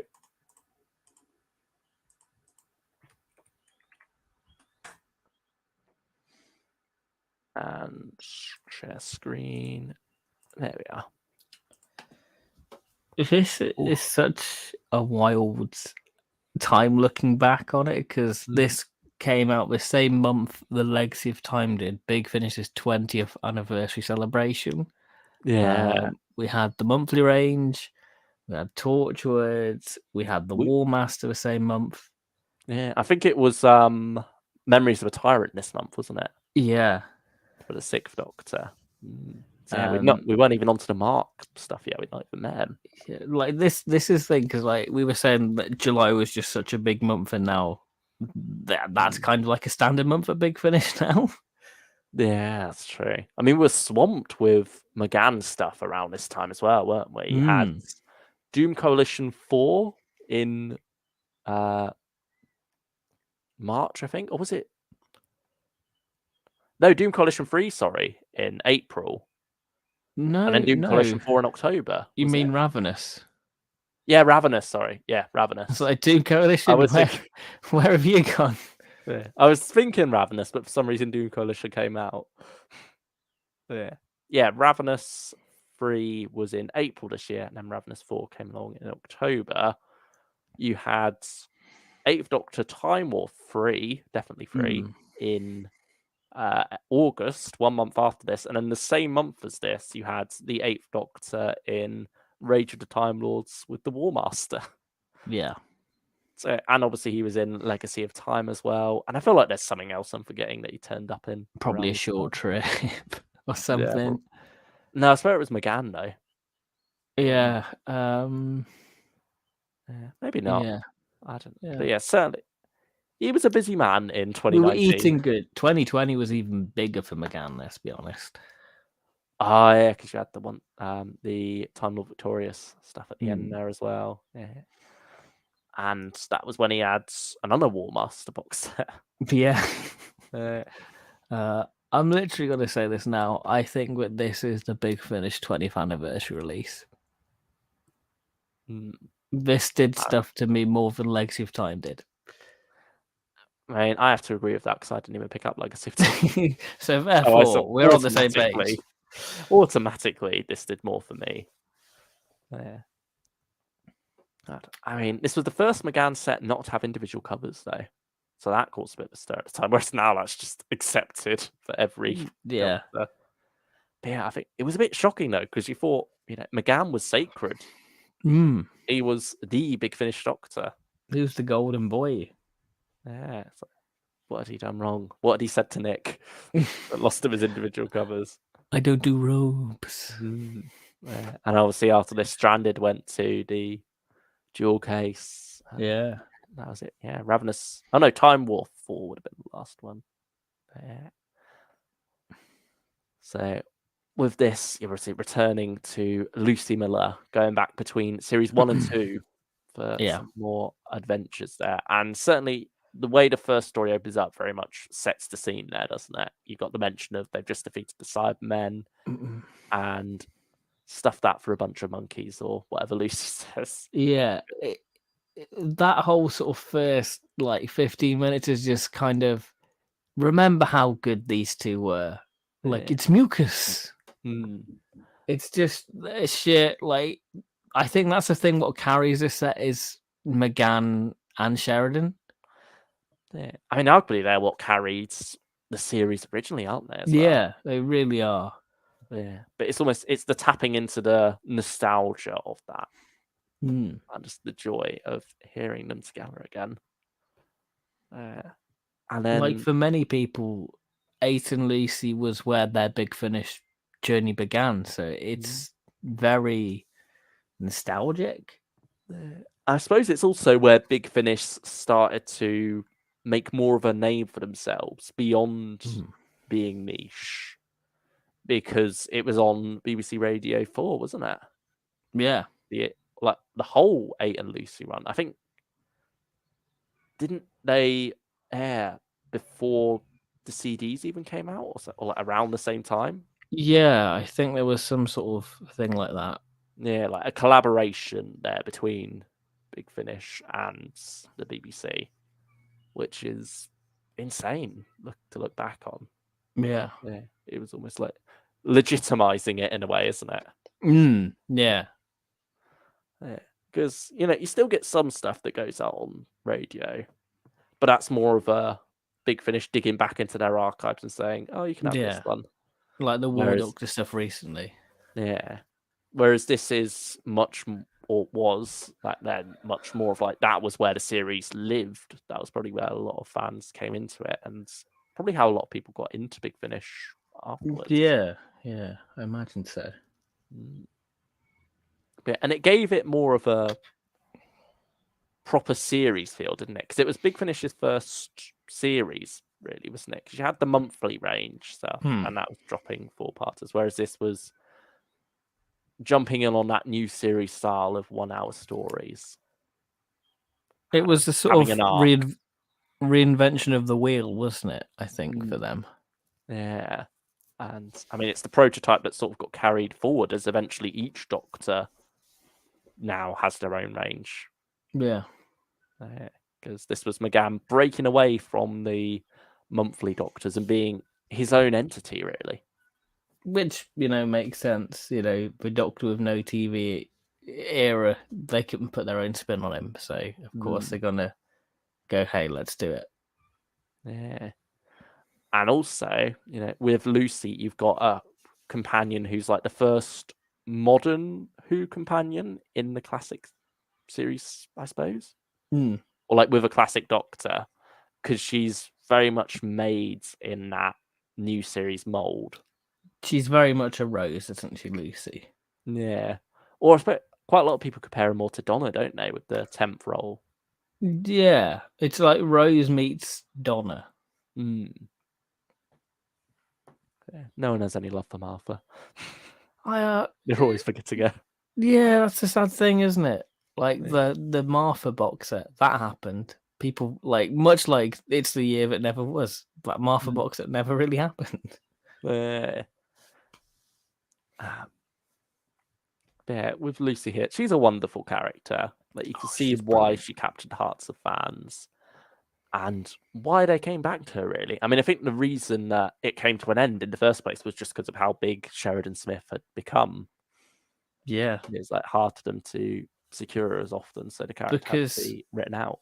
she was filming in the day and she was doing a play at night. So she'd in her lunch break she'd go off to record Big Finish, then go back to the TV set, then do a theatre show. So she was heavily in demand, and the fact that she wanted to do these audio dramas is a testament to Sheridan, really. I mean, I think now, the reason that they came back to do this one was just because they finally worked out the availability for her and McGann. Because part of the appeal of it was, for the actors to be able to work together again, isn't it? yeah, It's like similar with David and Catherine when they first did Volume 1. It wasn't about them just wanting to come back and do more stories. Like they could have done that with them recording separately, but part of the appeal was working together and being in the studio together. And I think it's the same for Paul and Sheridan. oh, it's very different for them now because they're back on our screens. Not Paul and Sheridan, sadly. I mean, I would love to see that on would be screen. wonderful. Hoovian with Small Collection said it's like Rose meets Donna, but better. Also, 8DAs had so many 10s out of 10s. More Sheridan love from Stage from Sheridan Smith is fantastic. And the first companion exit to make me cry, says Hoovian with Small Collection. It's such a that whole two-part is no. It leads on to one of my criticisms I have with the Dalek trap, but I'll get onto that later. I see. But I mean, spoilers for those who don't know, but I think everyone knows at this point with Lucie, she died. Yeah. It's cool. As Nick Briggs often says, he brings it up on the podcast about her death. He's like, it's been out 10 years. It's called To the Death. I mean, there are multiple deaths in it. Lucie's just one of them. I think if Nick is, he was the writer and he's the one giving out the spoilers, I think it's sort of free reign for everyone else to openly say, yeah, she dies. Yeah. It's just enjoy the journey with Lucie because your heart will be shattered by the end of it. Yeah, and they certainly play into that in this set. Because there's one story where she says, "You're going to be the death of me," Literally, I think it's the first story. Yeah, it is, isn't it? And then you've got that tease at the end of the Fendal of it smelling death on her. Yeah. And the doctor's like, well, it's probably because you had that salt. Yeah. Probably. You're just like, yeah, it's not. Yeah, I suppose it's the advantage of this set being able to foreshadow now, isn't it? And play with people's emotions because, you've got her back, but at what cost? They're going to dangle the fact that she's going to die in front of your face. They do the same with Adric all the time. Yeah, it's a character trait for the character. Yeah, if you're a companion who dies, that death is going to be your legacy. Literally, it literally is. It's the only character development you'll get, just the foreshadowing. Yeah, that's pretty much it, really. But this is more about just having fun in the meantime. I think Yes. that's why they set it between series 1 and 2, because there was no baggage there, was there? Or at least less baggage. So, it's easy for people to hop on and just have a good time with these two characters. Let the actors have a good time and just tell some fun stories, really. And I The think they Dalek track all. isn't one of them, but I might disagree with you there. did you have a better time with it? I think that it worked better on re-listen because I have the context for it. Yeah, I agree there, because it does catch you off guard a bit the first time how it ends up linking to the final story, and there ends up being an arc in this, and that's nice as well. It ties back to how the series was back in the day with them having arcs, usually ending in the return of a classic monster. Yeah, and this is the thing. The Fendal, I'm gonna say, it hasn't had a bad story. It's just a shame that this box set's shine sort of came off because we had the Gwen story first, and I think that was a trend I didn't like with what Big Finish did. They'd announce something, but they'd do it a couple months before the first announcement, like Yeah, that's River. I think there was another one as well where they did it. yeah, there definitely was, but I can't. Oh dear, sorry, yawning there. Yeah, I can't remember. There's something else. Someone else. There's something there. But yeah, certainly it undercut the excitement of the Fendel's coming back after all this time, and it's going to be with the Eighth Doctor Lucie, and then suddenly the Fendel's coming back before that Yeah, with Torchwood, and it's a good story. yeah. Night of the Fendel, isn't it? I Yeah. think that's my favorite Torchwood. Mm.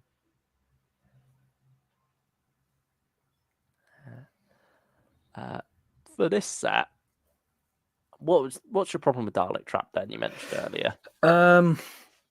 It's more of a thematic thing than the actual story. Yeah. Because there's something quite. I don't want to say poetic, but there's something quite poetic. But Lucy's journey started with the Daleks and finished with the Daleks. It was like a nice little bookend of her character. It just feels a bit. And I don't want to say Dalek traps. It's the worst of the 8 and Lucy Dalek stories. I'd say it's also the weakest of this box set. I agree with that. I think this box set is one of those cases where it just gets better as it goes along. I think you said that back in the day.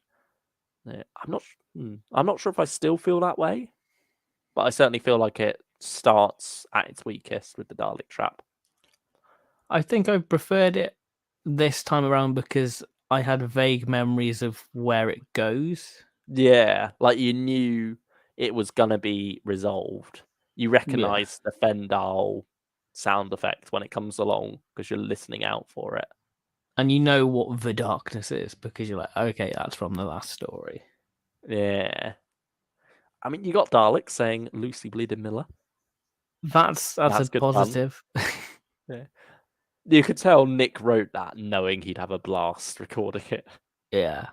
I mean, And I it was can't sort blame of. him. This is the thing with the box set. When I was writing the title for this, I was like, I swear this box is called the Third Adventure of Lucy Bleeding Miller. Like I just half expected bleeding to be in the title from memory. It's like one of those memory cheat things. And it's already a long enough title as it is. Yeah. They were like, yeah, can't have it be any longer. I mean, this is the better box set compared to the Charlie one. I think that this one is. I had more fun with this than the Further Adventuresses of Charlotte Pollard. They're very much like sister box sets, aren't they? Yeah. So I feel like with a lot of people, they're either a Charlie fan or a Lucy fan when it comes to the Eighth Doctor. And See, so I don't know what camp I'm in because I started with both and like I love them both equally. yeah, I I'm don't not know. sure. Yeah, I've certainly heard more of Lucy. Certainly, they're both the same concept, aren't they? Of going back to just after their first run of adventures. Yeah, that's true. And just having fun, really. Yeah. I think both box sets achieve that. They're fun.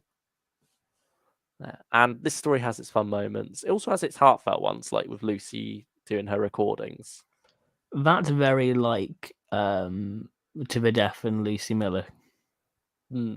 That's very similar to what happens in that with Lucy doing like little recordings for the Doctor, and it was just nice having the Planet of the Daleks reference to like the little cassette Yeah, that's thing true. in it. And you've also got the Auntie Pat reference. Yeah, Hello, Auntie Pat. it's just Sheridan Smith can just make a monologue just flow, and it's just so alive. And monologues are so tricky because there's so many like thoughts and gear changes, and they can kind of stay in one gear, but Sheridan just kind of knows what bits to elevate and push. Yeah. Yeah. What a fabulous actress she is. I mean, she's very much carrying the first story. Like Oh yeah. the Doctor's in it, but he's silent for a lot of it. I You think have like that's the initial 10 minutes of them just, oh, it's Eight and Lucy having fun, isn't this great? Until we get to the supernova. yeah. It's then something suddenly goes wrong, and the Doctor's acting very strangely. Yeah. But I think with the Charlie box set, that the first episode of that sort of gets it done a bit better. In that is the Eighth Doctor and Charlie having fun throughout, and Guy. Oh, I love Guy. Yeah. But I suppose it's sort of the contrasting tones of the different eras as well that they're coming from, because this being more new series inspired, often the companion will take the lead, and so it makes sense for Lucy to do so in this. But I mean, how do you feel about that? Because you're often of the opinion that you're not a big fan of Dr. Light stories. And do you think this falls into that camp?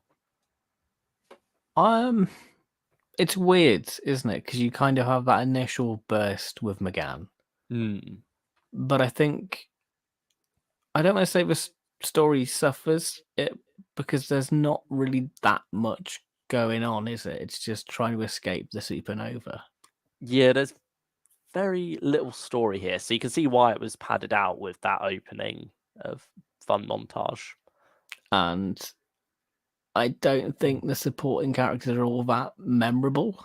Yeah, I suppose you sort of need the Dalek threat because it needs to be something Lucy knows. So that is her like stepping up, because otherwise she could be like the not that memorable characters. It's Jack and Raz, isn't it? I mean, even they kept forgetting their names to sound memorable. But yeah, with that, you sort of need Lucy. You need a threat that Lucy recognizes, so she can say, "No, don't trust these things. Why are you trusting them?" And it sort of like helps that everything's being turned upside down around her. That's apparently these Daleks are helpful. Meanwhile, the Doctor's acting weird. It throws her into a very precarious position where she doesn't know what's going on. And she also does get to have the ultimate say at the end of the story, doesn't she? Where it's like, save everyone or save no one. She's the And one what that's causes everything to spiral, really. Yeah. But it's, she makes the right choice at the same time. Yeah. But yeah. I mean, technically, fourth Doctor cameo in this. Yeah, Unseen. even though you don't hear. Yeah. You just imagine the scarf getting caught in the door as he shuts it after throwing the box out. Yeah. The skull in it. But yeah, it's fun. Yeah. But nothing groundbreaking. I'd Because ultimately, the Daleks don't really have a plot, do they? They're Or just kind their of plot. trapped. They need Yeah. the Doctor to get them out, and that's it. Yeah, Because nobody it's really not to fun. kill at all. I think the stuff with the ship's computers fun with Lucy. That's a lot of fun. Yeah, there's a lot of laughs throughout this. Yeah. But probably 7 out of 10 overall. I think it has grown on me, but I'd still say it's the weakest. I'd go 6. Oh, really? I think it was a 5 before. Yeah, I feel like mine was probably 5. So yeah, it's gone up. It's gone up. Because I think ultimately it does serve its purpose as well. Like it's there to set up the arc where that's going to go. Even though you don't think it's setting up anything. Yeah, certainly after finishing this the first time, I was like, what have I just listened to? Do I have to re-listen to it to understand it? I don't Mm. want to re-listen to it, so I will never understand it. And then by the end of the box, you're like, oh, so that's what they were going for there. On to the roller derby, the This one, Revolution game. this one feels very of the era it's trying to replicate. This feels Mm, like it belongs in series 2. You've got an actual EDA. Well, I think they're all EDA writers, aren't they, who've wrote this? But I feel like Eddie yeah. Robson's kind of gets the humor and story balance brilliantly. Mm. Yeah, it's Nick Briggs did the first one. Alice Cavender did Oh, this she one. hasn't. Yeah, Revolution, she's. the new right. Yeah. Oh, yeah. Oh, Eddie Robson did the third one, didn't he? House on the Edge of Chaos, yeah. And Yeah. then Alan Barnes did Island of Defendal. Yeah, Alice Cavender. Does she do any? No, she. I think No. her first one she did was 11th Doctor Chronicles. Oh no, actually, she did a short trip with the Okay. Eighth Doctor. The Curse of the Fugue. Is this? Yep, that's the Sheridan Smith one as well. Oh, nice. So she has written for the Eighth Doctor and Lucy before this, just not the As you know it. EDAs. Yeah, just in short trip form. But she captures their characters very well, nevertheless. It's so wonderful. And I just think the idea of this roller derby just feels like the Grand Theft Cosmos. It feels like Max Warp. It feels like a parody type thing. What that range does so well when it sends stuff up. Yeah, it's also very much that early series episode feel, isn't it? It's like you just had your big opener. This is more of your fun. This is what the show's about kind of Yeah. story. And so I think it's well placed within the box set. It's typical Doctor Who, but Yeah. that's not used as a insult there. It's very much a compliment. It's typical Doctor Who done right. And there's just a lot of fun to be had here. A lot of anti-capitalist imperial sentiments within the script. Support of native rights within there, and some quite horrific acts sort of hidden away beneath it. This one was the one when I was listening to it, it all started flooding back. I think there's wonderful fun with Lucie being out there roller skating as well. It's just it's a joy. It's a joy. It's wonderful that moment where the Eighth Doctor realizes it, and then you have a reference to a certain gesture. Like, I don't know that gesture, and you know exactly what Lucie is doing. It's like it's a PG way of them getting it in there. Yeah, and it just feels so right for the characters as well. Yeah, it's like obviously this isn't Torchwood. She's always going to be not censored because it's not like they bleep stuff out, but they're just not able to put language that a girl from Liverpool 2008 would probably use. Blackpool, sorry, 2007 as well. Yeah, the thing. No, I swear Dalek Trap had like a few like faux swear words in as well. I mean, you got bleeding. Yeah, yeah. It feels right for the character though. Yeah, It's just yeah, a it all lot. fits. And you can definitely tell again that Paul McGann and Sheridan Smith were having a blast in this one. I think that's the thing. If you know they're having fun, it kind of rubs off on you. Yeah, I think particularly with McGann, he's got a very infectious voice when it comes to enjoying himself. And when he's there laughing along, you could sort of tell it's a genuine laugh, not an acting forced laugh. Yeah. But it's wonderful stuff, these two. And again, they very much are they're the heart of the box set. Yeah. What do you make of the story itself? I really like it. I just think it's very of that era. I like the message it goes for, how it plays with it. It feels very 60s in a way. Yeah, I just really like it. Yeah, it's got that similar message to Galaxy 4 as well, isn't it? Yeah. Of, not judging a book by its cover. Yeah, and you got wonderful jokes like "I'm Spartacus" as well. All good stuff. It's just good fun, really, that second story. But I think there's a lot of serious messaging to unpack under the surface, which I really appreciate as well. Yeah. It's kind of like the perfect if Russell story, but there's action for the kids, but there's something to get your teeth into for the adults. It's like it's the water to help you swallow the pill, isn't it? Yeah. You've got the fun there that's swooshing around inside your mouth, but also you've got that pill that you got to swallow. Yeah. What an analogy that was. But it works. It works. I'm It swooshing works. around your mouth. All right, Luke. Oh no. Anyway. What a good one. House on the Edge of Chaos now, the Eddie Robson story. Oh, what would you give Revolution? Oh yeah. then? I'd say an 8. I'd agree with that. I'd agree. Yeah. I'd give it a Paul McGann out of 10. A Paul McGann out of 10. There we go. There we go. House on the Edge of Chaos now. Again, another one that's sort of good bit of fun, but there's a message there as well about class. This one a little bit more on the nose, maybe. Like it's less subtext, more overt text, but that's not a bad thing. You've also got the voice of who's the actor? He was a Slovene in. Who is he? He played Darius. Rupert Van Sittart.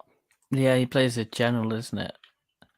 Yeah, but he's also in Andor.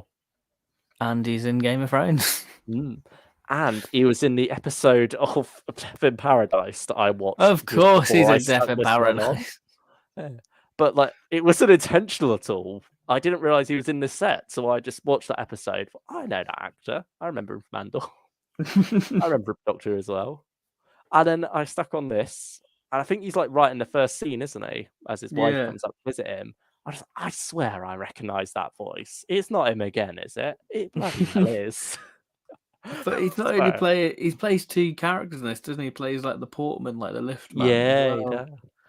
Which, you can't disguise that rich, posh accent in him trying to do a working class voice. He was in The Crown as well, says Starshman. Yeah. Okay. Yeah. Oh, yeah, that Slovene actor. He gets everywhere. He does. Does indeed. He's got a very instantly recognisable voice, doesn't he? Yes. Yeah. But it helps to picture the character as well. Because you're familiar. Yeah. I mean, it's a good bit of fun, this one, with like a very interesting concept. I like how it plays with the class system, but Lucie gets to go upstairs, McGann gets to go downstairs. Yeah, it's nice how they're divided there, especially going against the norm, isn't it? With, the Northern Blackpool lass being the one who's welcomed by the refined individuals, and then the man in velvet is sent to work downstairs. Yeah. It's a real interesting base under siege, with the chaos and the static and the idea of to keep order maintains, everything. Yeah, you have to focus on your role within society. I think that makes for a very different base under siege, doesn't it? Where everyone is playing along and ignoring it because they feel like they have to stop it. Yeah, it's a period piece, but terraforming a world. It's a kind of weird juxtaposition, really, isn't it? It's not what you expect from a terraforming story. Yeah, it's on a future colony world, but with this old-fashioned visage. Yes. Yeah. And certainly the static is interesting as well, because that very much puts you more in mind of like 70s or something, like with static on the TV screen. Well, Lucy Yeah, thinks it's all the screens, but it's just like the window, isn't it? yeah, that was a nice reveal early on there.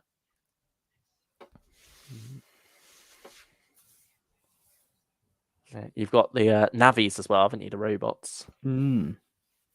Quite nice little characters thrown in there. I think that's Nick Briggs voicing them, isn't it? I imagine so. He's the monster man. Starshot says he must have a good Asian and heartbeat. He's Oh, there good as old well. heartbeat.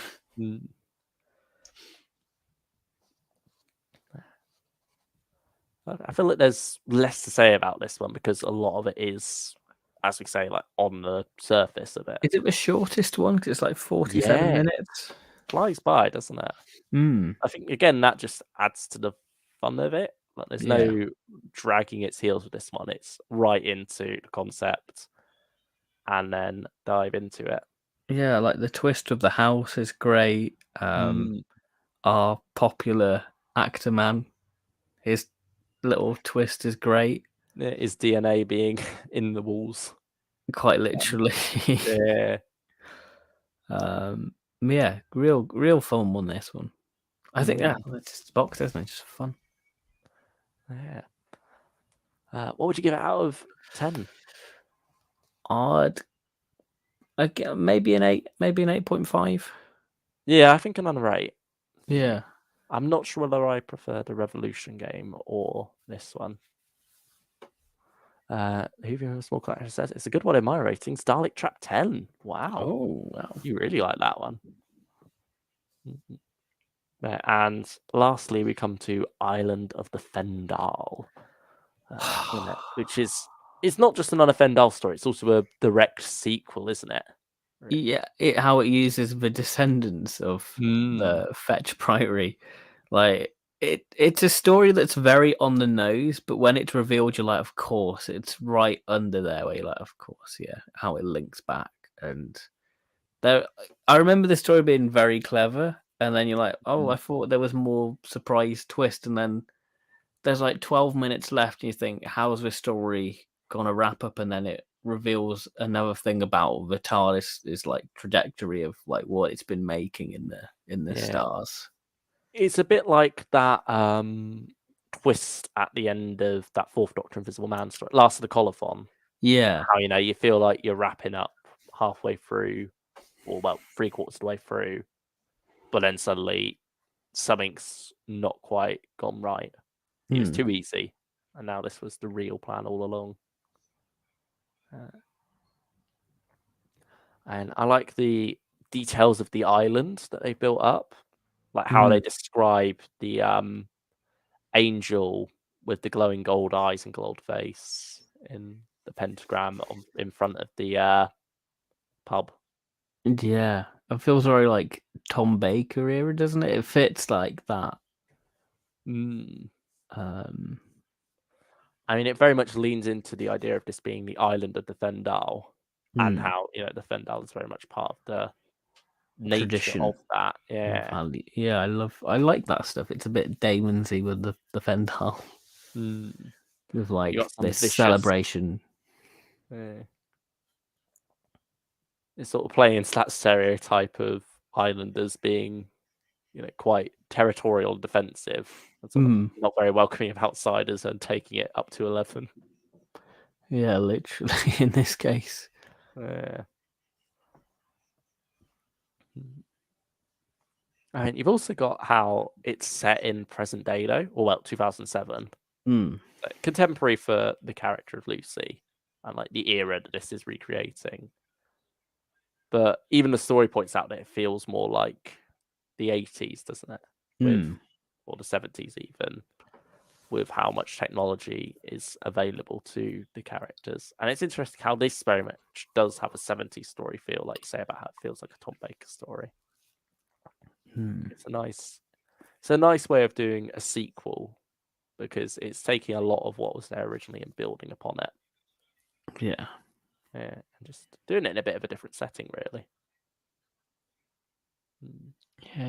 Yeah, it's a very clever story, and again, sharp dialogue by Alan Barnes. Like Yeah. I was surprised. I forgot that it was Alan Barnes. I was like, oh my god, that's Alan Barnes. Mm. Yeah, you have some nice reveals of different characters as well. Nobody's who they seem. Yeah. They got Dieter Fendelman. Because Li- Lucy mocks her having a very German name. And then as soon as Lucy says, like, oh, I know where this is going. Yeah. I think it's funny because Lucy obviously doesn't know, so she's there laughing along, like, Dieter Fendelman. Meanwhile, we know what Fendelman means. We're like, Lucy, no. No, Lucy, don't do it. Yeah. And then, like, underneath the monastery being a pentagram, you're like, oh, this is so cool, like the catacombs. Oh, stretch all over the island. And just like when the actual Fendelines appear, how you just hear like screams and just bodies falling. Like it's so horror's just done really well within this. I mean, even the Fendeline inside the TARDIS as well. Yeah, the two of them. Yeah. I like the fact that then comes back around later when they say, oh, we couldn't find these two most horrible people on the island. And then the Eighth Doctor's like, oh, yeah, we saw him in the TARDIS. Did we? And yeah, as the audience, you realise what was meant there. And it's quite a horrific thought, isn't it? Really? Yeah. But it's very much at home with the original concept with Image of the Fendal. What do you think of that original story? It's my favorite of season 15. I'm not a huge lover of season 15. I think it's my least favorite Tom season. Yeah, you've made that clear over the last few. Yeah, I made it clear. months. But Yeah. Fendal is probably my favorite because I think it's the last gasp of Hinchcliffe. Yeah, it does give that feel, doesn't it? And I'm always surprised, like part one, of how little Four and Leela are in it. It's very much its own thing, isn't it? Until they arrive. It almost feels like its own BBC drama. It's almost a disappointment. I almost feel like the Fourth Doctor and Leela stuff is the weakest parts of part one. Because I do quite like the characters that Chris Boucher came up with instead, with Colby, Dr. Fendelman, and such. Max Style, and who's the other character? And you got a couple more of them. You got Mrs. Tyler as well. Yeah. Not Jackie. Yeah, that's true. Who's Benedict Cumberbatch's mum? Yeah, Wanda Bentham. I can't remember the character's name though. Yeah, and she's like the core, isn't she? Really? Yeah. Yeah, she gets treated quite badly by the end of that story. Yeah. But yeah, it's funny how the Doctor and Leela sort of take over as it goes along. It's almost like what the Sixth Doctor era does sometimes, but I feel like it's done better there because we actually quite like the Fendal cast. Yeah. And again, it's another story and concept which is very much like a parody, not parody, but homage to Quatermass and the Pit. It all links back to that. Yeah, it is the Rosetta Stone of all. I don't think that's quite the right analogy there. Mixed in my analogies. Look, yeah, it's the 10 Commandments of all. I don't even think that's right, but there we go. Of all sci-fi. Yeah. It's certainly a concept which Doctor Who has gone back to a few times, like with the demons and then Image of the Fendal. Yeah, well, Doctor Who is one of those great magpie things. It nicks things and puts its own spin on it. Nicks its own things and does its own spin on it again. One thing I did find a little bit, I don't think it was meant to be intentionally creepy, but how you'd have like the people in like the parade like bearing, like trying to get Lucy, trying to find her as the sheep to be sacrificed. Yeah, I think that's often more creepy than the monsters, isn't it? Yeah. The idea of human evil. Because it's often the reason why pure historicals feel much more dangerous than sci-fi stories back in the 60s. Because there's something about that human threat that feels so much more scary. The idea that humans are capable of these things. I mean, it's what Night of the Fendal very much leans into, doesn't it? Yeah, with the Like, snuff particularly bill. the evils of men in that one Yeah. particularly. Cool. And Island of the Fendal. Yeah, best What one would you give it of the overall?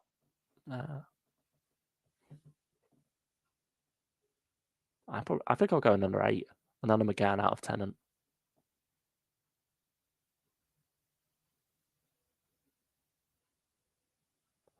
Oh, you're still there? Am I still here? Yep, I'm still here. It looks like. Let's check the stream itself.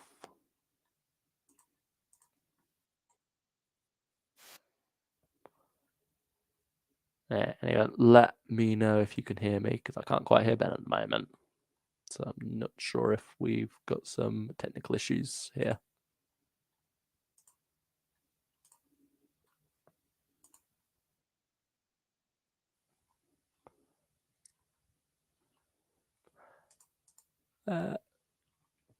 Yeah, well, out then.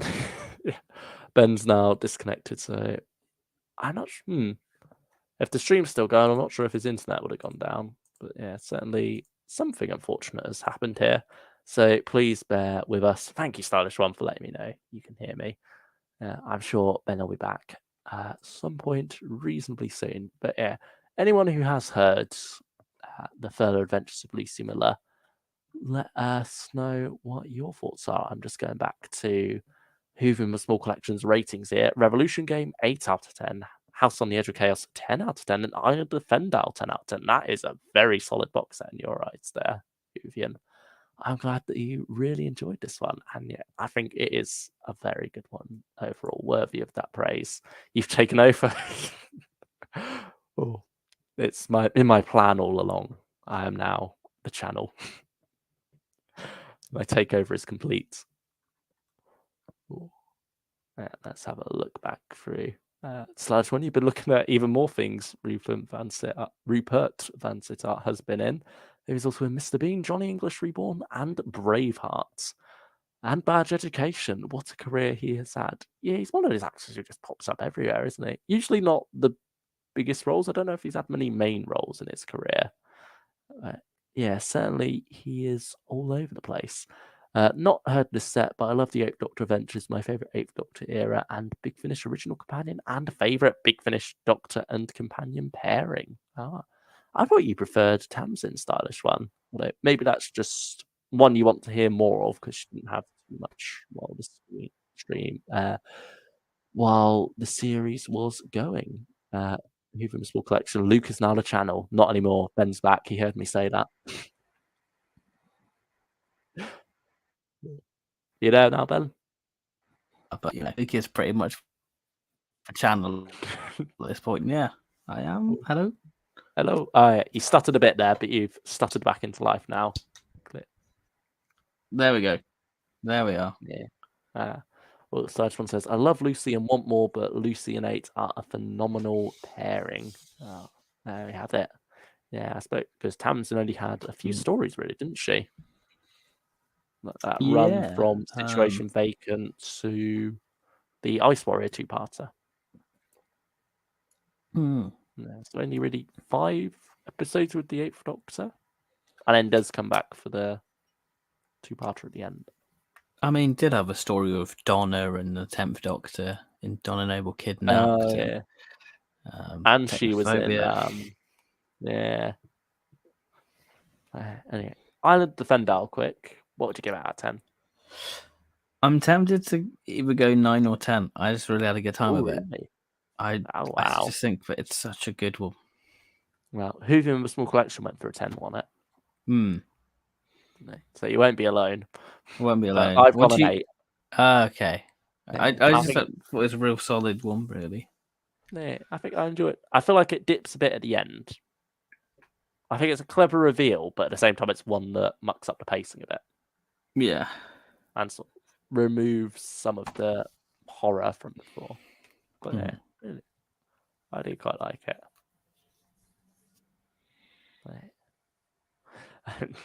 If this Small Collection says Lady Christina stream, it's for the greater good. I mean, technically, we will be doing Lady Christina this year. Yeah, Once a Future. We'll finally Yeah, get so something with her in. yeah, you'll get some of that.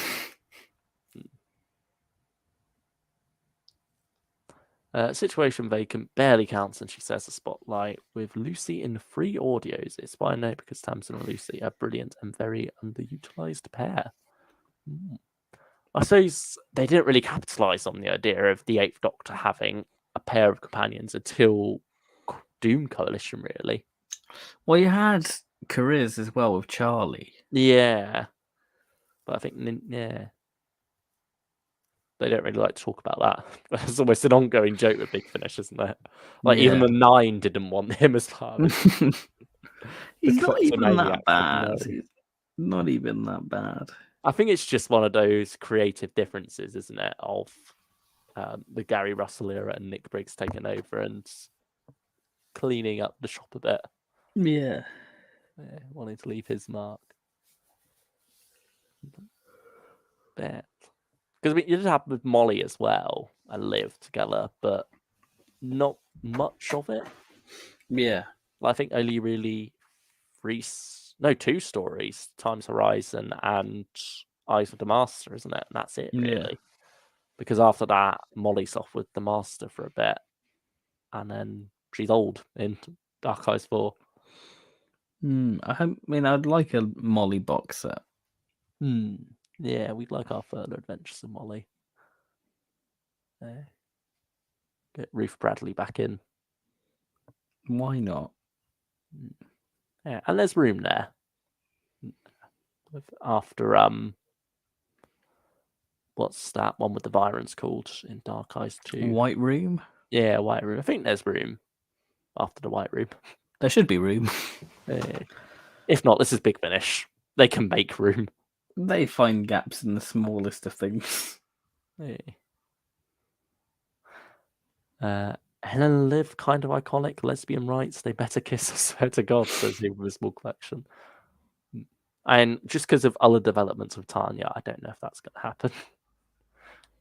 Also, Liv and Molly are another excellent pair. Why are the best Eighth Doctor companion pairings so underutilized? I suppose it's often that lightning in a bottle thing, isn't it? Of you don't know how good something's going to be, so you're not forcing it. It just happens to happen for a little bit, and then it really takes off.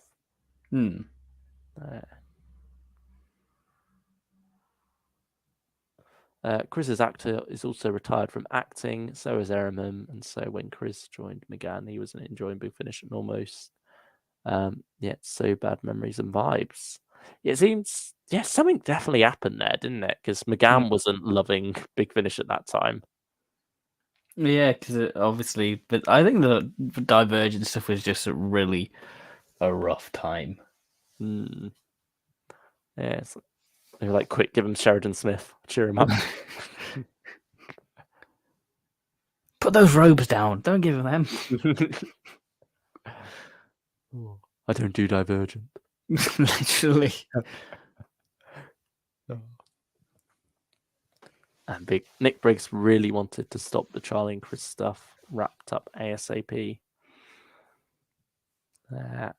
It was like straight away after he took over, wasn't it? Because they had a whole, I think Divergent was cut short, wasn't it? And then Chris was written out after 2 stories post Divergent, was it? Or no, I think it's 2 stories post the sidebar coming in. That's what Yeah, because you had time works, and I think something inside both of those were meant to be part of the Divergent. And then I think after that is Absolution, which is it Memory Lane in between there? Oh yeah, Memory Lane. Yeah, that's a nice story. It's a striking cover. Yeah, it's one of the best cliffhangers in there.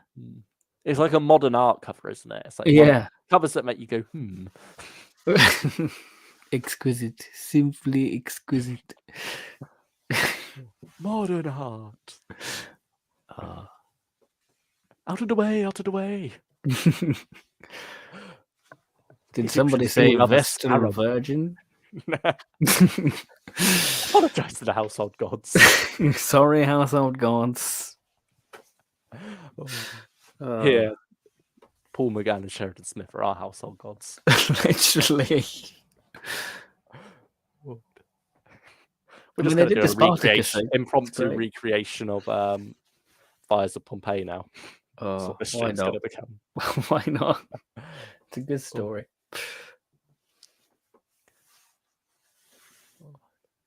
Sold it, didn't I? Oh, he's going. He's still going. I'm like, what happens? Oh, What do you buy a big blue box for? it's not yours to sell. Well, that had a yeah. well, not quite an everybody dies or nobody dies line, but everyone in Pompeii dies or everyone in the world dies. You had Mr. and Mrs. Spartacus, wasn't it? Yeah. It all leads back to Pompeii. All roads lead to Rome. Yeah, they do. McGann didn't care about Divergent Arc too much, I think. He just wasn't enjoying the scripts. I think as well, he felt like he was illegitimate by being taken out of our universe, if that makes sense. I suppose as well at that time, like there were rumblings in the fandom, wasn't there, that he wasn't a legitimate Doctor? He wasn't. I think it wasn't until Russell did in 2007 with like Human Nature, where like you see him in the Journal of Impossible Things, where McGann was actually canonized. Yeah, it's like concretely canon. Because for a while it was like the movie didn't count, wasn't it? He was the black sheep. There's that movie. I don't know which one it is, but it's like two Doctor Who fans are talking. And they say in unison, McGann doesn't count. Oh, was that Queer as Folk? Ah, that might be it. Yeah, Russell. James would know. James did a whole dissertation on Russell. But yeah, certainly it's weird how times change very quickly. It's like similar with the Star Wars fandom, like the hatred towards the prequels, how that just disappeared. Because for a while, people were saying there's only 3 Star Wars movies, even though there were 6 at the time. Yeah. But then, like that hatred, as fans of the prequels grew up as well and became more present online, and then as fan hatred turned towards the sequels, instead you got that same argument again of there's only 6 Star Wars movies when there's an extra 9 in the Skywalker saga and then 11 overall, and blah blah blah blah blah blah blah. It's a it's a vicious cycle, and it's never. Yeah, they have the same thing now, don't you, with Jodie? Really, driven a lot of current pariahs, I suppose. Well, you get it with Tennant, and like, exactly. We're old enough now to go. Wait, get back in your place. Tennant's good. Stop beating on the man. Treat him with some respect. He is household god. Apologise for the household. Yeah, literally. For the BBC, he is a household god. We should just go around on Twitter with that GIF. Just like anytime Tennant hate, send it their way. That's the way to deal with the Tennant haters. Yeah, because like for us, it's like he is the Doctor for us because he's childhood, Yeah. Even though McGann's technically our Doctor. He's the Doctor we'll talk about at the moment. Yeah. He's the Doctor of this stream, but Tennant's taken over. He does with everything. Damn Tennant, he gets everywhere. It's a conspiracy. Curse the man having a career. Yeah, I mean, back to McGann quickly. Overall rating for the box set?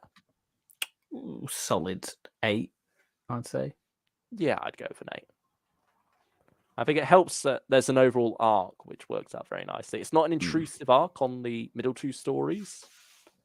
Yeah, but it brings things full circle nicely when you get to the end. You think, oh, that's quite clever. And I mean, it's an 8th Doctor set. An 8 just feels right.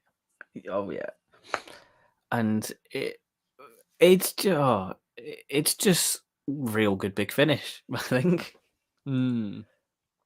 Yeah. Like, I know that we've kind of been, I don't want to say on and off with like recent Big Finish, but you know what Big Finish are capable of. And when you get stuff like this, you're like, they're hitting on every cylinder and it's so good. I agree. I mean, hopefully another Lucie set will come at some point. Mm. Yeah, do you think they'll do another classic monster in it? Because that very much seems to be the EDA thing, doesn't it? I think they have to. Or I think it's more 8DA, isn't it? I Yeah. think that's the fan distinction between the books and the Big Finish series. You got 8DA, and then you got EDA is the novels. Yeah. Yeah. I mean, which monster would you go for if Big Finish asked you, come up with another Eighth Doctor and Lucy set? You got to include a classic monster sequel story in there somewhere. Which would you go for that they haven't touched yet? Because they've done Morbius, they've done Giant Spiders, and now they've done the Fendal. Oh, they've also done Hot House and the Wirren as well, haven't they? We've never done Sontarans, have they? No, they haven't actually. They do like the Tom monsters, so maybe. Yeah, I mean, not Axos. We've had enough of that. Yeah, it would just be they're out of the loop. Yeah, But I feel like that feels very McGann. Yeah, because it's very much often like third and fourth Doctor monsters, isn't it? They come back to do the sequels. Much like the Dominators and McGann and the Quarks. I can imagine Lucy's reaction to a Quark. Yeah. Honestly. There's nothing you can really do from season 7, I don't think. That's really sacred to Pertwee himself. Maybe Sea Devils. We've got them in other places, but yeah. I wonder if there's any stories that can have like direct sequels, though, not just returning monster. I mean, Boss is one that's sort of been done to death a bit. Like, you got that again with the maggots in the Green Gift from the next Night Doctor set. And you had it in the Green Life as well. Yeah. I feel like they might have popped up somewhere else too.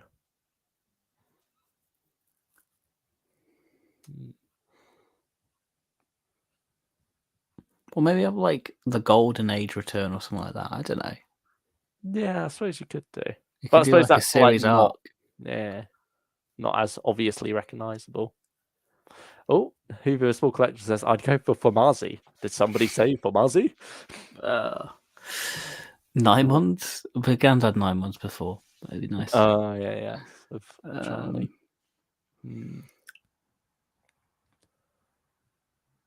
Yeah, I mean, it's about Sutek, but that's been done other places. But that sort of feels like something they would have debated doing.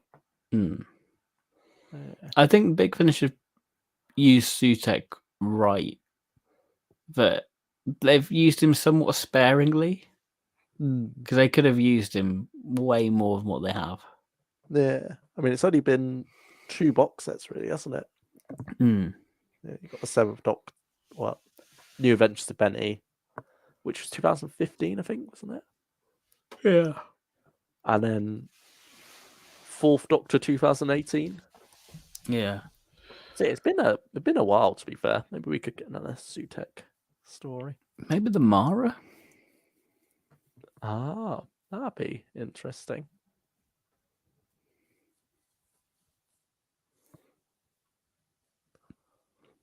But could that be too similar to the Giant Spiders, though? Yeah, that's what I was thinking. That's what I was thinking. But they could go for a similar thing, couldn't they? In realness, though, I'd go for the Great Intelligence. Oh, and for Marzi, we're in an EDA book, so stylish one. No. Yeah, there's certainly. While Big Finish have done a lot, there's still a lot of potential. Oh, yeah. Other returns. Monoids. Mandragora? Do you honestly, I could see that and do like a Sarah Jane, like Secrets of the Star style story with the Mandragora Helix. I mean, have they done any other Mandragora stories at Big Finish? I don't think they've touched it. I could be wrong. Because I'm just thinking about the Hinchcliffe era. So you've got, in that run, the Krauls have turned up in series 1 of 4th Doctor, haven't they? And Doctor of War. But yeah, the whole didn't K1 or not quite K1, but Miss Winters and such that come back in Sarah Jane. That great. And then Wirren, of course, that came back. Sontaran Experiment, I mean, that's Sontaran's. Yeah. Genesis of the Daleks, they've explicitly done Genesis of the Daleks stuff. Revenge of the Cybermen, you got Return of the Cybermen. Zygons have turned up in Big Finish elsewhere. The antimatter stuff, that's not been touched. Yeah, they've not done Zeta Minor. Well, they did it in like a book, a Fifth Doctor book. Oh yeah, it was it called Zeta Minor or Zeta Major? That story. Zeta Minor, I think. It's one of the two. You've got a 50-50 chance to get it right. Yeah, I mean, Pyramids of Mars, obviously. Morbius, they've done. Crinoids from Seeds of Doom, they've done. And then Mendragon, they haven't touched. Or Eldrad, maybe? Yeah, they've done Eldrad with Eldrad Must. Yeah. Or is it Eldrad Must Die, isn't it? Eldrad Must Die for Fifth Doctor one is. Yeah, and I mean, Deadly Assassin, you've obviously got quite a lot of Crispy Master stories, and you've got what's that? Fourth Doctor, Blood of the Time Lords, Face of Evil. I suppose you've had the Doctor of War stuff now. And you had sort of Fourth Doctor Series 3 with like Leela's family and stuff. Yeah. Robots of Death. I mean, you got whole 6 box sets of robots along with other stuff. Yeah. And then Talons of Wing Chang. You do have what's Butcher of Brisbane. I could see Magnus Grill working that in Lucie because it has that sort of Morbius return feel. Yeah, I can see that. But yeah, so looking back at the Philip Hinchcliffe era, there's only 2 stories that have not been mined massively by a Big Finish. They'll find a way. Yeah. Bring back the Crotons, says Stylish One. I mean, Charlie and Sixth Doctor did one of those. Is that the only Croton story? Return to Crotons. What Big Finish have done? Yeah. Yeah. Because Alien Bodies and Eighth Doctor book, they're in that. And they're redeemed quite a bit. Stephen Noonan. There you are. I thought you'd fallen foul to those plastic dolls. Tuesday? So you're just streaming when you feel like it these days. Fair enough. Pretty much, isn't it? Yeah, I guess. I guess what we got a bit delayed over the bank holiday weekend, didn't we? And it was like, we're both free Tuesday. Let's get this one out. Let's do it. Let's squeeze this in before Once and Future, because that's all we'll be able to talk about this time tomorrow. Yeah, literally. Yeah, we'd probably listen to it and itching for the next installment. Bring back the Silurians, but only if McGann or Sheridan Smith gets to say, "You'll get no help from me, Silurians." Poor Peter Davison. He's getting.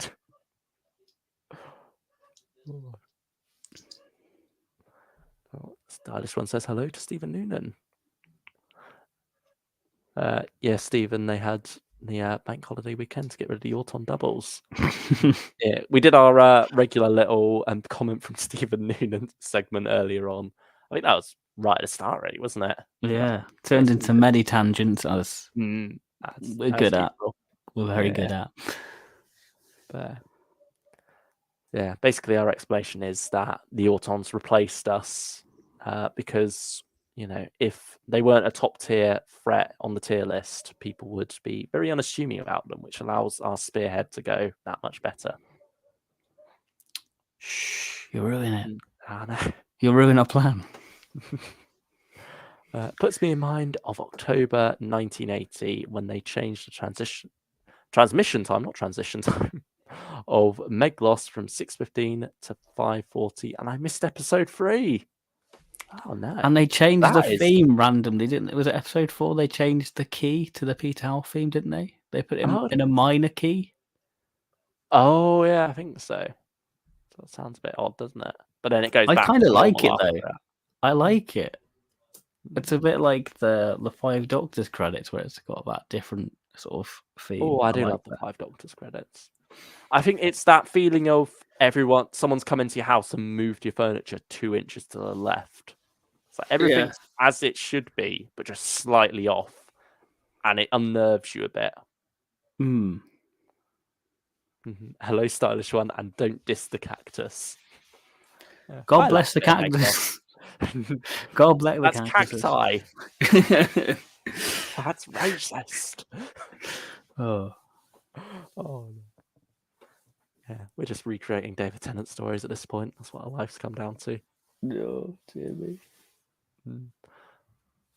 Ben and Luke favourite non-Doctor Who universe role for each Doctor actor, including Bradley, Hurt, Martin, and other recasts.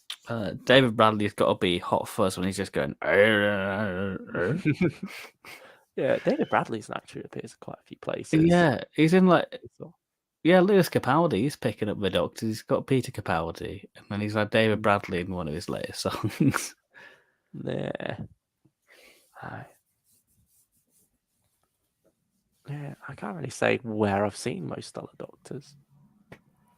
I mean, Eccleston was very good in the A words when I watched that. But can we go for Hu Yang for David Tennant? Yeah. I mean, David's just so out there, isn't he, with everything he's doing? It's hard to say because, like, the theatre stuff he's done, it's great. I mean, Tom Baker, the only thing I've watched that isn't Doctor Who of his is that Hound of the Baskervilles, where a lot of people argue he's playing the Doctor anyway. Or at least just being Tom Baker, really. There was this spoof from, like, I don't know if it's a spoof, like this comedy from the early 2000s where he's playing like this director in like this car dealership, and he's good in that from the bits I've seen. No. Is that where he's also... There's another one where he's also a doctor, isn't there? Yeah. But he's like in the grey striped suit. I don't know, yeah. It's just Tom being Tom, isn't it, at that point? Pertwee has to be Wurzel Gummidge. I quite like him in Avengers, where he's playing a brigadier. Oh, for like 5 minutes. He just gets blown up. I mean, I like Pertwee in Carry On Screaming. Ooh. That's not the one with the fan, is it? No, I don't think so. Oh, what's that? That's not a Carry On, I don't think, actually. Or there's him in Carry On Cleo when he's playing this soothsayer. Where he gets to channel his inner Greek wind. Oh yeah, Blackadder for Tom Baker. God, how could it? You have a woman's touch, my lord. Oh. Yeah, I've seen that. Yeah, where he's got no legs. Oh, I love him. McGann and Capaldi are really great in a 2001 film called Hotel, also starring Keeley Hawes and Bradley Walsh. Oh yeah, I've seen bits of that. Oh yeah, McGann's got to be With Nail and I. Oh yeah, you love that one. And I suppose that could count for Richard E. Grant as well. Yeah, that makes sense. Well, I've seen Sylvester McCoy in The Hobbit. He's in The Hobbit, you know. Yeah, he's a movie star. Good. I like The Hobbit. Peter Davison, he was in Death in Paradise. Oh, Peter Davison was in Miranda. That was good in that. Yeah. He was in The Windsors recently, wasn't he? Oh yeah, was he playing like a ghost of a kid? I don't know. Yeah, I've seen The Windsors. Was it one of the previous Charleses? I don't know. I just saw like the screenshot of it. Talking of Nestines, are you anyone going to the BFI for the Spearhead showing? The black and white one? I want to go. I think it'd be an experience to see. Was it sold out yet? Because they usually sell out pretty quick, don't they? I think it's kind of been off the radar type of one. Yeah, because it's not a collection one, is it? So, I mean, I'd like it to be on the collection.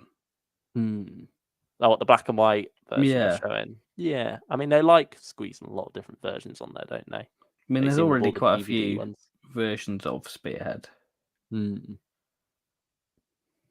Yeah, I mean, you might as well squeeze another one on there. I wonder if they will go for a standard edition, like the DVD restoration on there as well.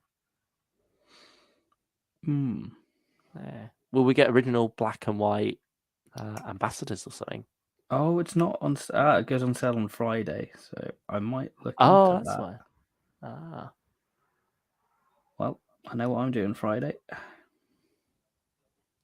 There you go.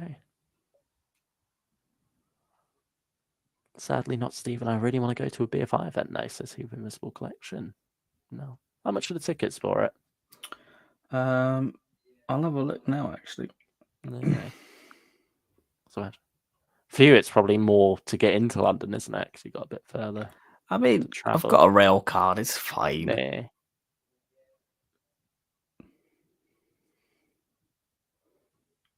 I don't think it says.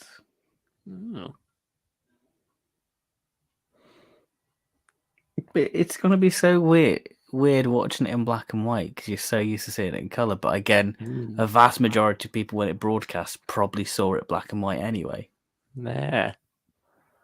That's one from even before Stephen Noonan was watching, or at least remembers watching. So even he wouldn't have seen it in black and white, I imagine. Yeah, because that one didn't have any repeats. No.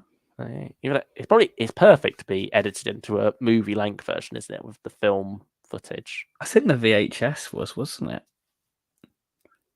The VHS was like an omnibus version, so I imagine we'll get that on the Blu-ray. Yeah, I imagine so. They'll probably be like, "Here's the DVD edit version. There's a special edition version, Blu-ray, black and white version." Yeah, it's gonna be a chunky set. That's the thing, right? People joke about how many Shardas can we buy. I think I have more Spearhead from Space than I have Sharda. I see someone out on Twitter has been putting out like different stories, memorabilia around it, like how, and like different versions and such you can get. And they did like a collage of Revenge of the Cybermen variations, and it's a massive image. Considering it's not like a well-loved story, it's done all right. And the thing that it was like the first story to be commercially released is just wild. That's it. Yeah. Weren't we told the story? I think in the last stream or the stream before that it was down to Tomb of the Cybermen being the most voted, and they were like, "Oh, we don't have that. Revenge. That sounds pretty similar. Similar title. There you go. It's got Tom Baker, but we're going to use season 18 Tom and Shock Cyberman because we don't have the reference material anymore. Makes you want a season 18 Cyberman story from Big Finish, doesn't it? It does. Oh, yeah. Stephen Noonan asks, Ben and Luke, you have an email address I can contact you by? Do you have one on the about bit on your channel? I can pop it in the chat. Or is it got a contact thing on the thing? I'm not sure if can we do direct messages still on YouTube? Is that still a thing? I'm not too sure. If it goes on the about, I wonder if I can customize a channel to put the email there. Yeah. I suppose just being we don't want to then get spammed by people. Yeah. That's like where. How do we get it to Stephen without it being a everyone? Yeah, everyone can jump on it. Answers on the postcard.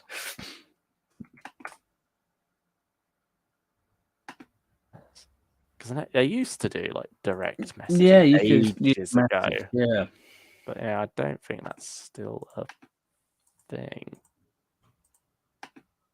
Channel guidelines. Don't know.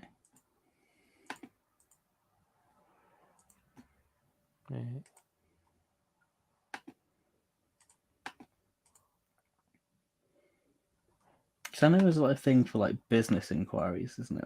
It makes it sound really official. Yeah, it's like I think it's barely really got the one email address, so I mean, I've got a few. Yeah, I mean, I've got old uni ones and such, but I don't Oh, think there they're we go. still active and Contact. things. There we go. Oh, There's a contact info thing I can put there you go. pop my email on that. Yeah. Well, the Pertwee Smith one. Yeah. So there we go. Does that come up on the channel now?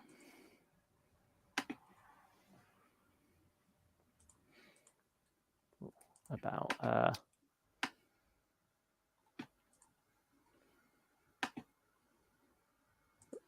can't see it. Is it updated? I don't know. Might take a little while to kick in. So would it be in the about section?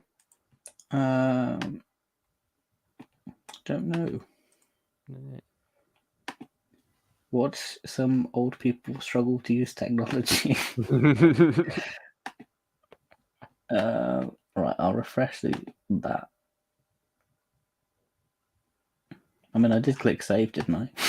I hope I did. Right. Customize channel. Let's see if it's up there. If you're watching this back, bear with. We are very sorry that we are boring you. Yeah.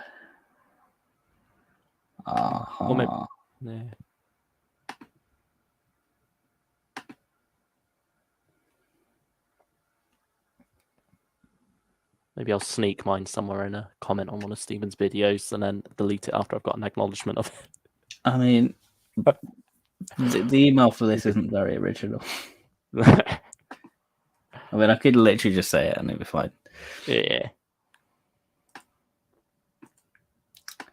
Settings, agreement, community. To be fair, I don't think even we know each other's email really. I know your email because I had to send you your little gift card. Yes, yeah, of course.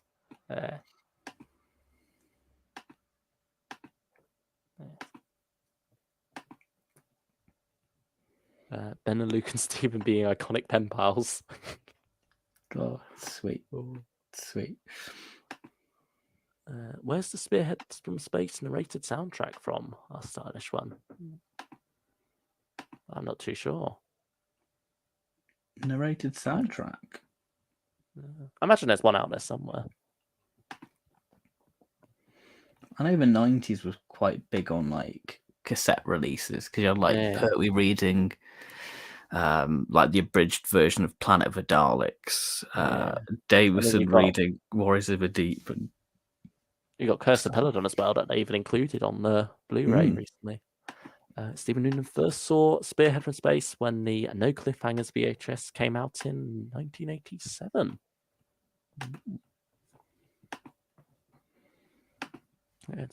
It's a funny one, the cliffhangers on that, because it's before they came out with the Scream idea, wasn't it? Yeah, because that didn't come along until Ambassadors, so you sort of got an awkward ending to an episode.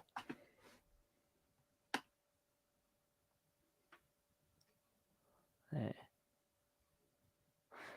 At Longley, I voted for Frontier in Space, which wasn't released for another 13 years. Ooh. I actually ended up getting that VHS. It's the only VHS I have, Doctor Who wise. Luke, I was joking it would be yet another version of Spearhead. Sorry, Star. I think we got distracted by a different topic, but that's how we got around to that comment. Though I'm experiencing the Curse of Peladon for the first time via the narrator soundtrack. It's really atmospheric and really good. Yo, I'm back. Hello, Mr. Bonkcactus. Thank you for joining us. Hope you've had a good night on the rum. You're still struggling. Unless I just pop it in the about section. Yeah, you can squeeze it in there. I expect if you're putting it out there anyway. It's where I get random emails from people. Yeah. Serious inquiries only in brackets. But no, that's even more of a gonna spam. Yeah. Not that it matters for this email, to be honest.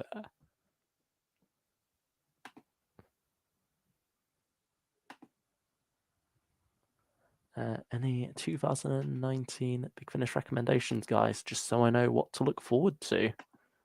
What point are you at in 2019 at the moment? Was it February, wasn't it, with Missy?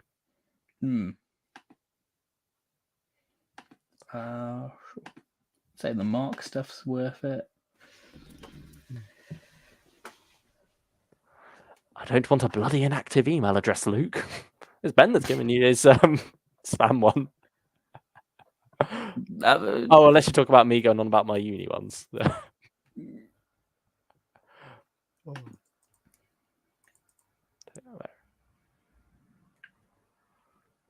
right, I'll edit that now.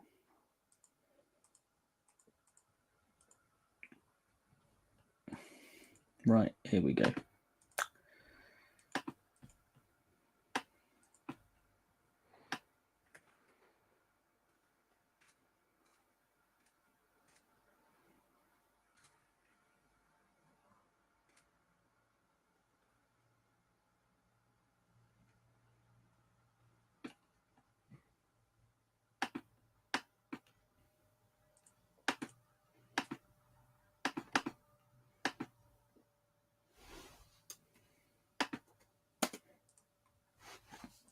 Should I put 4 business inquiries? Make it sound very efficient.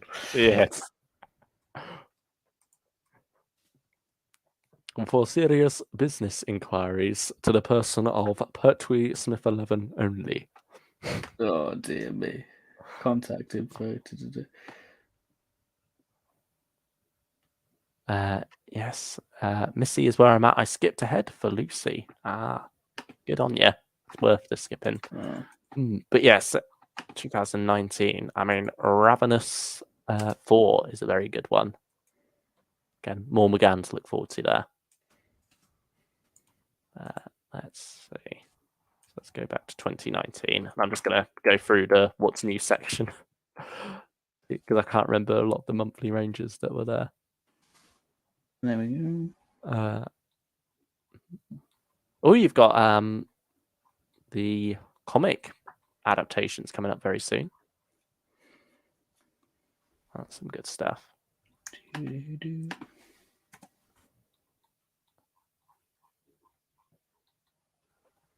What else is there? Would you like me to put your email in as well, Luke? I've snuck it out to Stephen through other means. Very well. Very well. Let's see if I can spot yours now. Oh yeah, there it is.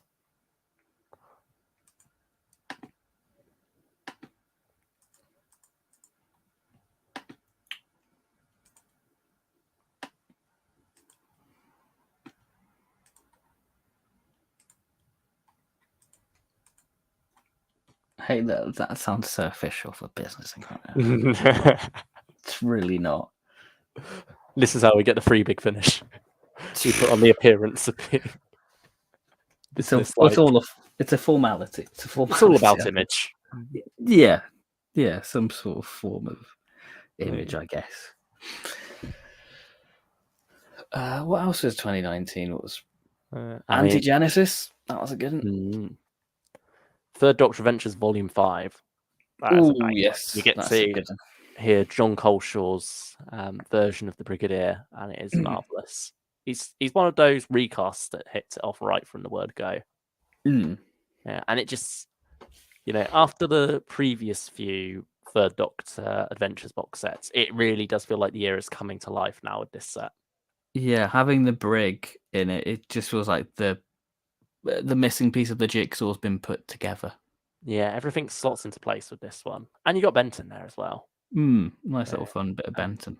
Yeah, and your first listen to Daisy Ashford as Liz Shaw, who is doing a wonderful job in the role. 10th Doctor Adventures Volume 3 as well. I think the best of the 3 volumes.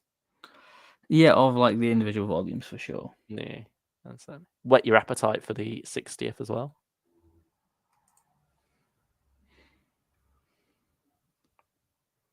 it's funny looking back, seeing how little came out sometimes. Hmm. Like, I suppose because it was more like individual releases a lot. No, Paternoster Gang, Heritage 1. Wow, that is weird to think that that's that long ago. Hmm. Oh, and Gods Among Us. We're only just Wow. getting the Among Us sequel this time on. And of course, Emissary of the Daleks is definitely one to look forward to. That's a fun, classic Dalek romp, really, isn't it? Yeah, I think 2019 is a good year for the main range, to be honest. Yeah, it's got a lot of good A stuff. very fine vintage. You got the Chameleon stuff, and you've got the first Mark trilogy as well. Yeah. And the old the Perry trilogy is good, like you say. Yeah, I quite like that one. What was after the Mark stuff? I think there's another one, wasn't there? Was that the Christmas one? Yeah. Blood on Santa's Claw. That was good. I enjoyed that. I think that's one I'm less favourable towards, but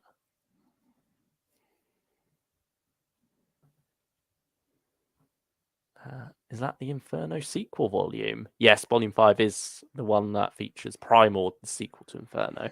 And Dick and Dom. Well, Dick, I think, from Dick and Dom. Yeah. And Michael Troughton. Oh, yeah. Playing a very different role to the second Doctor. Gods Among Us is something I'm excited for. Like Sylvia Noble as God, it's just hilarious. But then episode 4 of part 1 happened, and they may have hurt my favourite character. Oh dear. Oh. I saw someone point out something funny on Twitter about Sylvia Noble. Yeah, they were saying about how, the 10th Doctor did that whole lottery money from Jeffrey Noble, with him lending the £1. Did that for Sylvia, a woman who more or less hated him, and it's more than the Doctor did for Dan.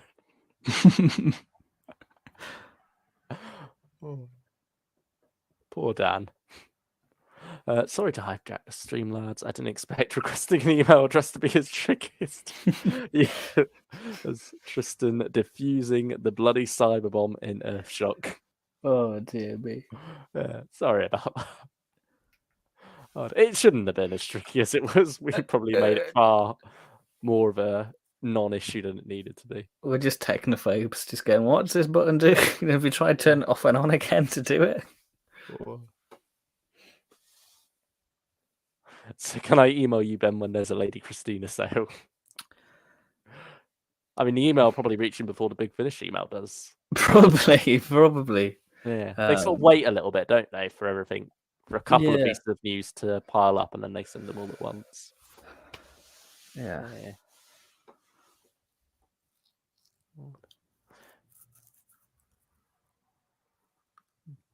Stephen typing in the email, Cyberman shoots computer, Stephen. Now I'll never know if I was right. So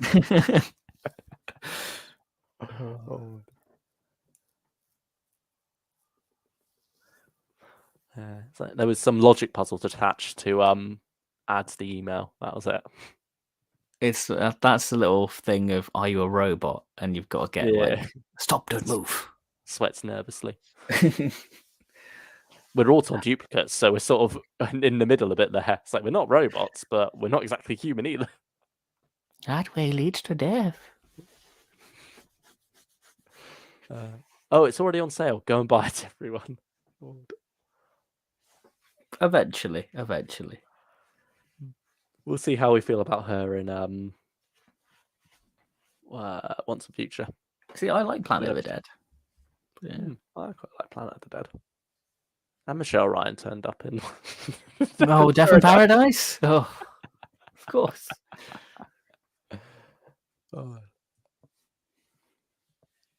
Wendy Craig turned up there as well.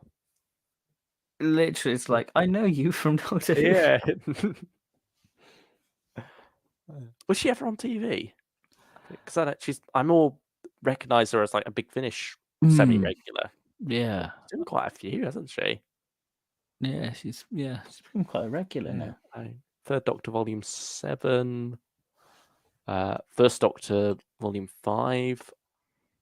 So she did a Ninth Doctor as well, didn't she? Old Lang Syne, and then another Tim Foley one, Friend of the Family this year.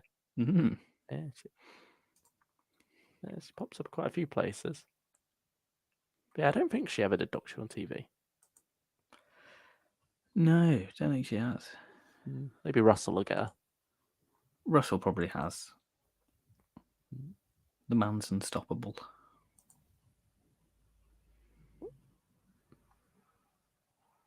Oh, she was in Time War 3 apparently as well. Oh, okay. Was she there? Shonarth. Yeah, I can't say I remember that character.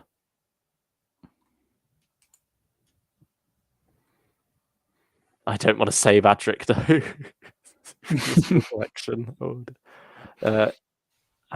No, there's no more main range Adric to look forward to after that, is there? Well, unless you count Lost Resort, which technically was monthly range, but yeah, I suppose you got Fourth Doctor coming up though with Adric. Yeah. And then eventually 41.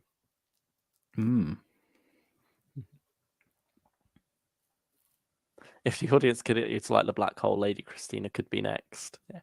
I say it's a bit of a different thing, isn't it? Because we already bought Black Hole. Listened to it, didn't like it. Re-listened to it a few years later, and suddenly quite liked it. Lady Christina, it's more we've got to buy not it. bought it, and money's tight. We say as we spend £100 on a Ninth Doctor bundle. Cosy living's real, you know. Cost of living. The best way to listen to Lady Christina, Ben and Luke, is to see it as a comedy, because it is. Life's a comedy, really. I think that come from a deep place, Luke. Or a tragedy. I mean, yeah, you can't have one without the other. Yeah, two sides of the same coin. We just need like a Greek chorus now to say our lives. Don't worry, Adric survived on Big Finish. He's the Scorpion King. That's the biggest comedy of them all.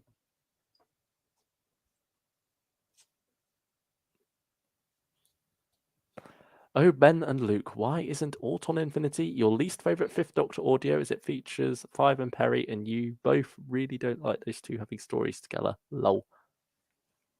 I mean, technically, it's just right at the start of Case yeah. No, it's certainly just a little squeeze in there, not a whole story. So yeah, it doesn't lessen the regeneration. You still just met Perry, so it's fine. Yeah, that's more your thing than mine. Yeah, true. I'm sort of the opinion of you've already done it, the harm's done. You might as well just have more fun, especially because it's more that they do short trips and stuff still, and you've got Wicked Sisters, which has to take place between Planet of Fire and Caves of Androzani somehow, despite never mentioning Perry. And so with that, I feel at this point you might as well just do at least one more box set with them. Let Peter and Nicola work together.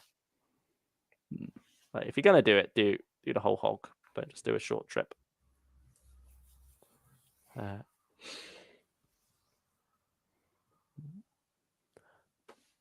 Like, remember that joke audio Nick Briggs made where he killed off Lucie in some joke audio called To the Death? I thought it was just a joke, right? She's fine, right? I'm sorry, that's a real audio, and it's a real good audio.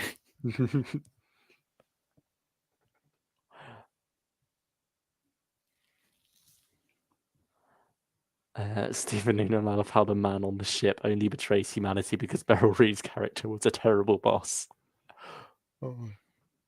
It's like, you got to manage your human resources correctly.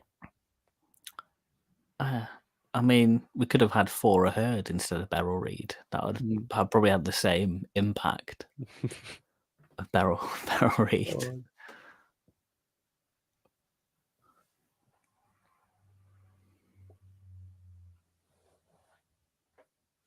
Yeah, JNT. He knew what he was doing with his stunt casting. Sometimes it works, sometimes it didn't. It's mad to think that we could have had David Bowie as Sharaz Jack. I think that's the most insane potential casting of them all. I liked Michael Robbins from The Visitation playing the Vespian. He suits it very well. Was Peter Capaldi ever almost casting Classic Who? Right, was it? No, I don't think so. No, I think it was TV movie. He was up He was for it, but it's like I don't want to get my hopes up. No. I'm just trying to think of new series actors who were nearly in Classic Who and how weird it would have been if they were. But yeah, I don't. Yeah. I mean, certainly you had Patrick Troughton almost was in the Gunfighters. He was considered the main baddie in that, wasn't he? Johnny Ringo. Which you can see. You can see how that I can see it. You can imagine Troughton doing the American accent. Well, it suits Troughton down, doesn't it? Because Troughton's very much a character actor. Like, puts on disguise, moves on. Yeah. You know. Yeah, like he probably could have done that and then still been cast as a doctor a few stories later and would have gotten away with it. I mean, if we got Troughton's actual vision for the second Doctor, yeah, for sure. Yeah. Oh. Yeah. That would surely work. Yeah.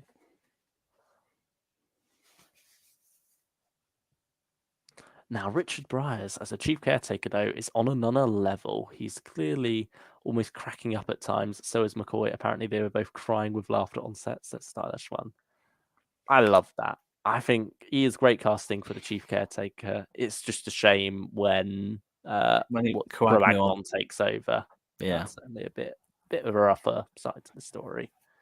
Yeah, they are wonderful together. I love the interrogation scene, how that like flips round, and it starts with chief caretaker flipping the torch in McCoy's face, and then it ends with them on opposite sides of the interrogation room. I think that's just classic McCoy, isn't it? It's his Doctor to a T. Well, it's when his Doctor actually started to take shape, really, isn't it? Yeah.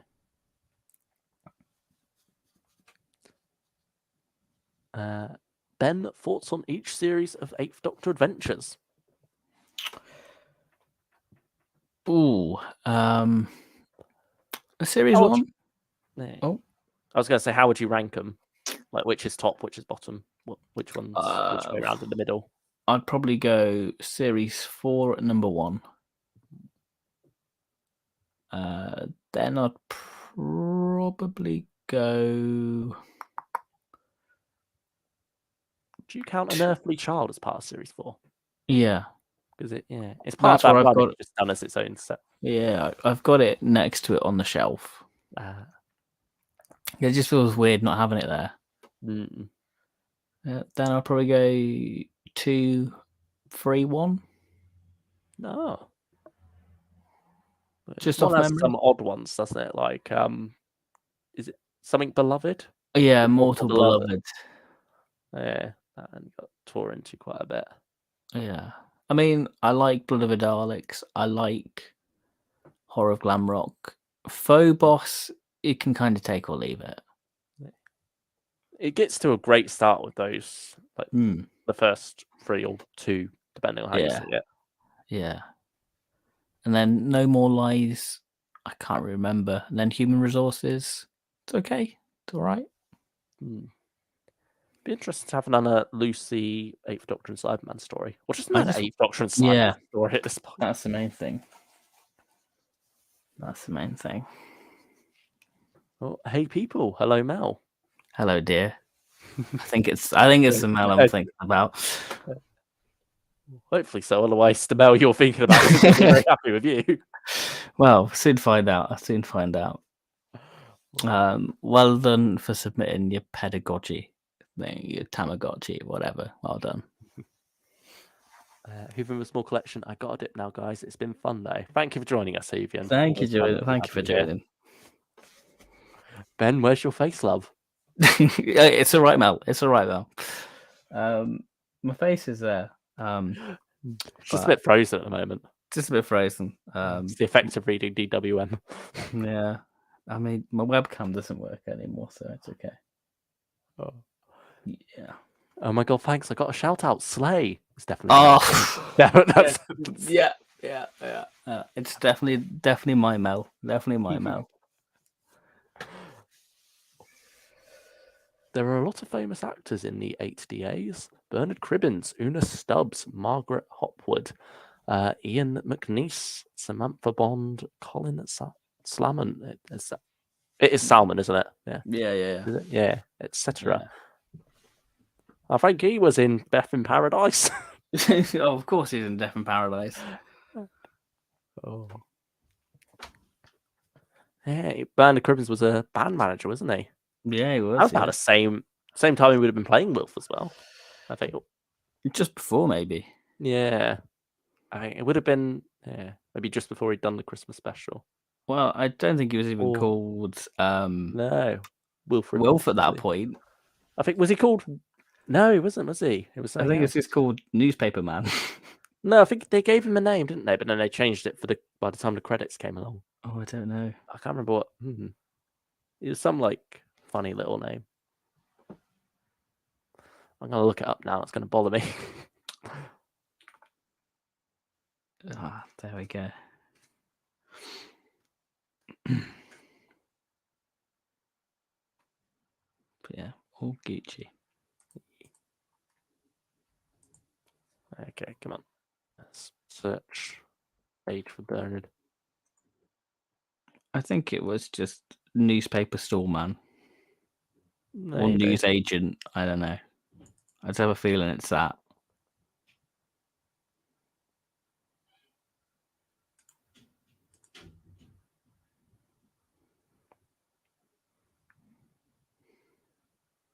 No, it's not giving me anything on the. Let's see Wilfred Mott.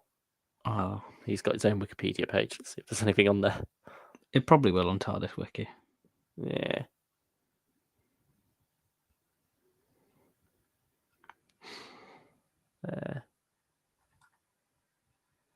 He's a staunch monarchist. No, Will. Not anymore. Not anymore. I wonder if I had to edit any of that, I guess. Cribbins bought elements of his own costume for the role when filming Voyage of the Damned, such as the hat with the parachute regiment badge from his national service days. Well, that's nice. That's wholesome. We love Bernard here.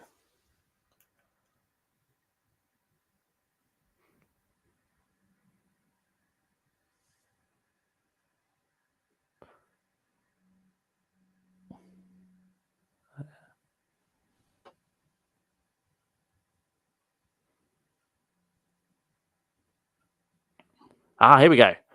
The I character found it. Cribbins page in Voyage of the Damned was originally to have been called Stan. But David felt this was not a suitable name for a recurring character and renamed him Wilfred. David was able to get the credits for Voyage of the Damned changed before broadcast for consistency. I knew it. There we go. There we are. So it's Stan. He looks like a Stan. But he's more of a Wilfred. He's definitely a Wilf. And of course, he's mainly a Bernard. Oh, 100%.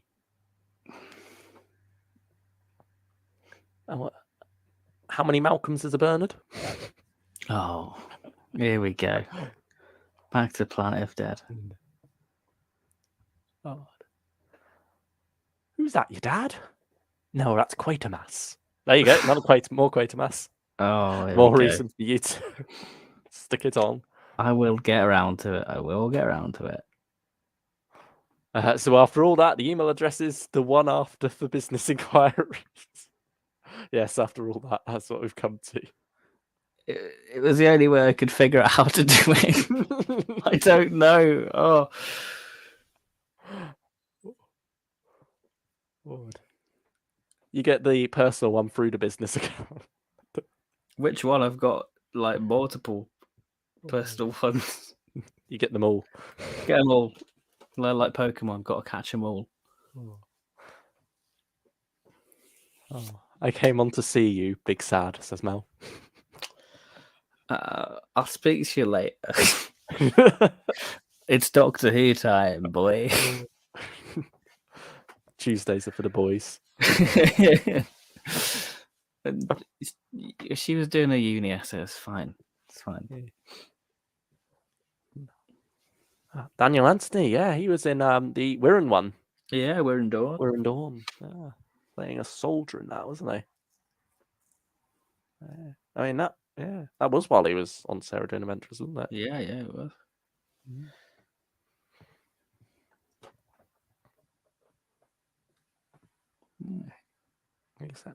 He's one of those actors who just doesn't seem to have aged much. Or certainly just was convincingly playing really young at the time. But like, how old are they meant to be in series 1? I imagine like year 9. Yeah. Or like year 8, maybe. I don't know. I mean, Tommy Knight, you could definitely tell the difference between him in series 1 and series 4.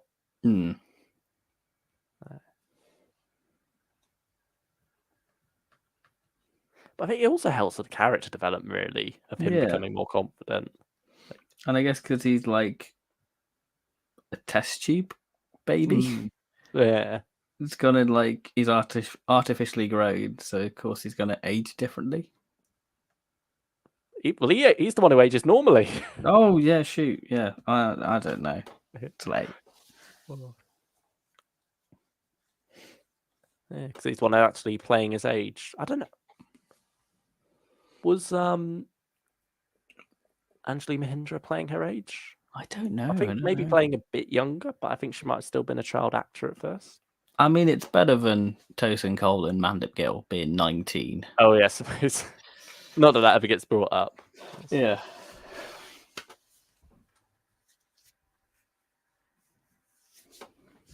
Anjali was born 1990. So yeah, it would have been about 18 when she first took on the role, maybe 17. So yeah, it would have been, wouldn't have been a child actor. So it would have been beyond those pesky laws that limit their work hours. Yeah. But apparently that was part of the reason that they swapped out, what's her name from... Maria. Not Maria. That was just... Oh, Kelsey. Kelsey, that's it. Swapped her out for Clyde. To be fair, that was a good move. Who could go around with...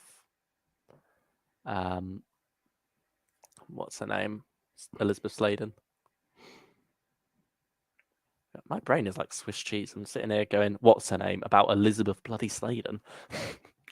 I think it's getting to that time. Yeah, that's it. Ben, you're blowing your chance with Stephen Noonan here because you can't understand the email web stuff, lol. Technology. I don't understand. What would you rather? More unmade Big Finish original Sarah Jane audios or more unmade Sarah Jane Adventures audios? I'd probably go the first one. Let's wrap up that plot. Yeah, wrap up that cliffhanger. It's because there's only really a couple of unmade Sarah Jane Adventures ones, isn't there? Yeah. Because I mean the 13th floor was already made into an episode of Wizard vs. Aliens. I mean, you sort of got Rani Takes on the World now doing that. And I think they've said with that, it didn't feel right to go back to the characters when they were younger. It felt better to carry on with their lives and then pick up with that now. There's more character progression, I think. Yeah, there's more to say story-wise as well.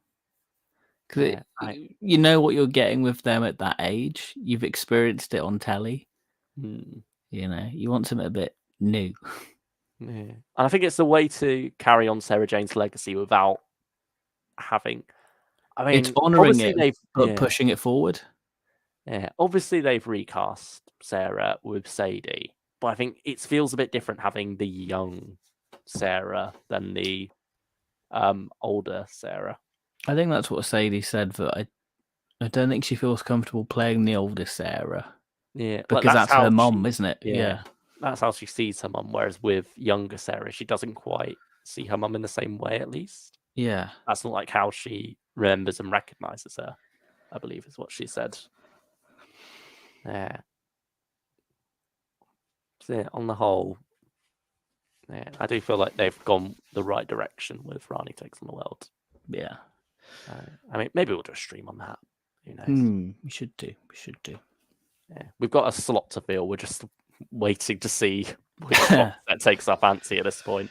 Yeah, for sure. Because I think it's gonna. We prefer streaming about positive things we like. I like to think we're a positive beacon of good. You know, we love all of Doctor Who. Yeah, maybe not equally, but we love. We all have our own little niches and areas what we love more than others, but that's everyone though, isn't it? Clyde and Rani would have been written out after Series 5. Wow, that is insane. There's a reference to two characters in Rani Takes on the World that I don't recognise. I wonder if they were like planned to come along after. I can't remember who. Yeah, because Rani was saying about, all those echoes of Sarah Jane. She mentions Luke, obviously Maria, and then comes to Sky, and then says two other names, but I can't remember what they were. I can't remember either. It feels like maybe that's an allusion to the idea that Clyde and Rani left for uni or whatever, and then Sarah got some new friends. The idea that that family continued on off screen. I think that's a nice touch as well. Yeah, and also hearing the Sarah Jane theme for a little bit, or at least not the main. The theme I'm on about. Yeah, I know what you mean. The emotional one. Yeah, the one that string one. Yeah, one that gets you crying. Yeah. I mean, you even have a reference to Rose, the novelization there, don't you? Which is cool. That was a surprising one. Yeah. Love a bit of not too subtle political commentary.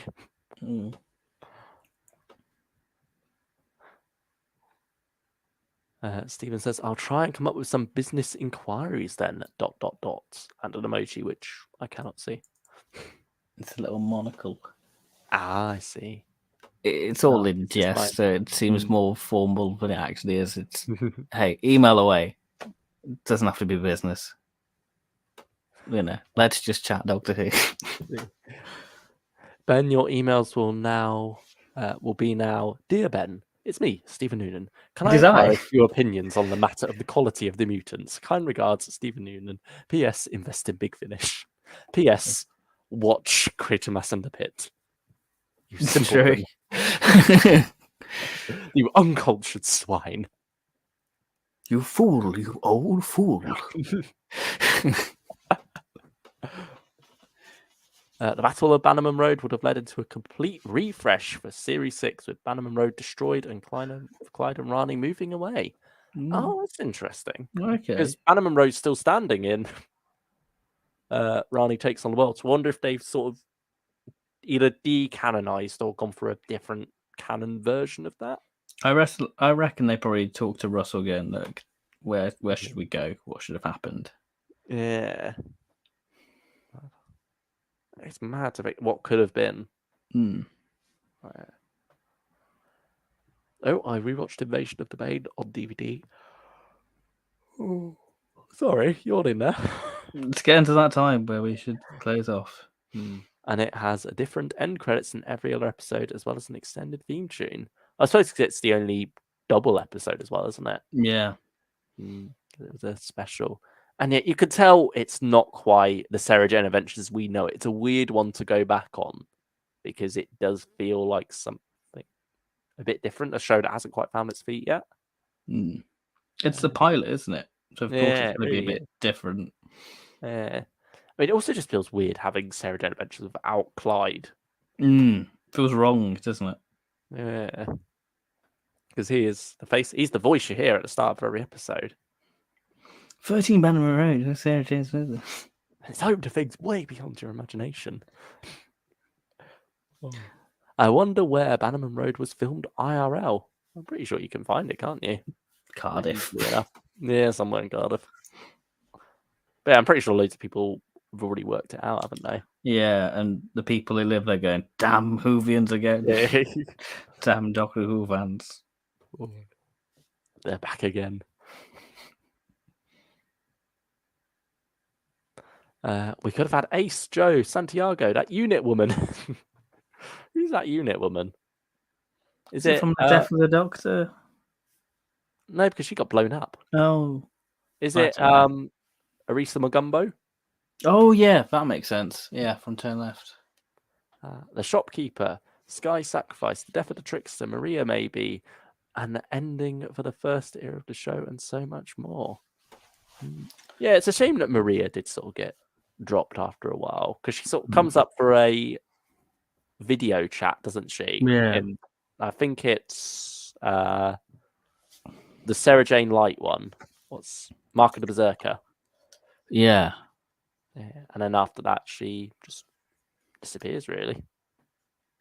Like, got the odd mention. She should have come back for the wedding, but I suppose it also comes down to actor availability and such, and whether or not they really have a place in the story. But yeah, did you know that it was originally going to be the 11th Doctor at the start of the end of Sky Rala, and it was revealed that the Doctor was the one who dropped Sky off. Oh, that would have been really nice. Yeah, but Matt Smith wasn't quite available to film it, so they swapped her out for the Shopkeeper instead. Oh. Yeah. Which is a shame, but also it's sort of more mysterious. Yeah, I suppose so.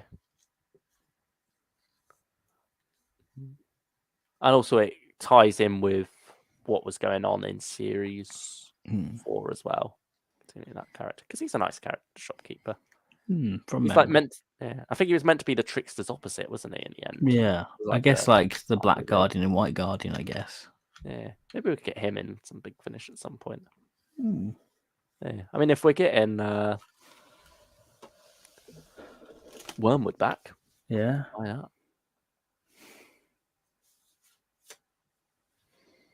Oh, and the Shopkeeper might have been revealed to be the Corsair, as Neil Gaiman liked that idea. Ooh. Okay.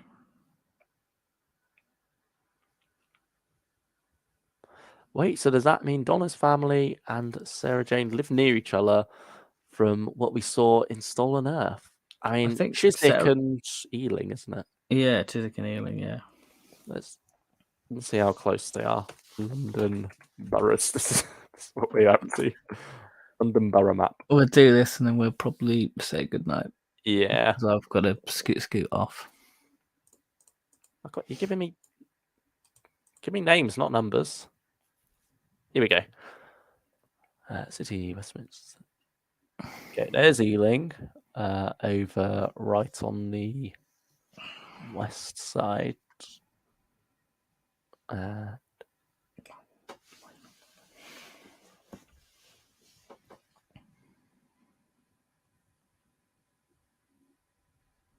Can't find Chiswick.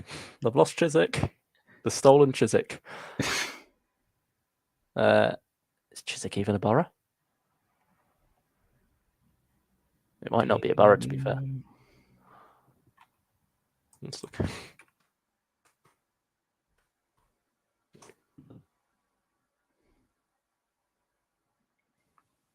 A district of West London. So they're both in the West London. Oh, okay, so fairly close-ish. Yeah.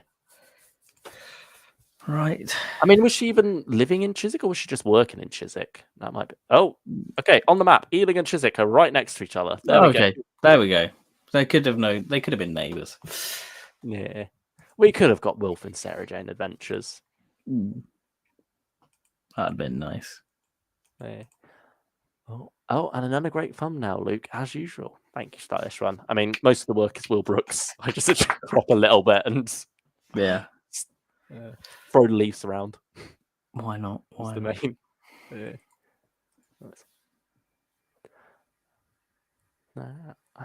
Yeah, that'll be it for tonight, won't it? Yeah, that's us done. That's Lucie Miller done and dusted. Lucie Bleeding Miller. What a fun box set. What a fun Mm. box set. I think it was a good, fun one to revisit. Oh yeah, I enjoyed absolutely. And I mean, at some point soon, we don't know when, hopefully Thursday, Yeah, if not sometime next week, definitely next week, if not. after the coronation, we will be discussing all things once and future, past lives. And we'll be going into spoiler territory for that one because, it's only right. Yeah, do your homework, listen to it, join us. Yeah, and join us for some speculation as well as to where things could go. Feel free to share your thoughts as well along with us. Yeah, I'm looking forward to it. Yeah, be a fun one. For sure. Yeah, and I mean, out tomorrow now, less Mm. than 12 hours before it Yeah. drops. So I wonder if they'll do a midnight release. No, it'd be 9:30. It'd be 9:30. Yeah, I think they've done with the midnight releases now, haven't they? Yeah. Yeah. For those of you who have pre-ordered it, enjoy Once and Future. Yeah. Enjoy. I'm sure we'll enjoy it, and we'll be back to talk about it. Until then, take care, everyone. Goodbye, everyone, and we'll see you very soon.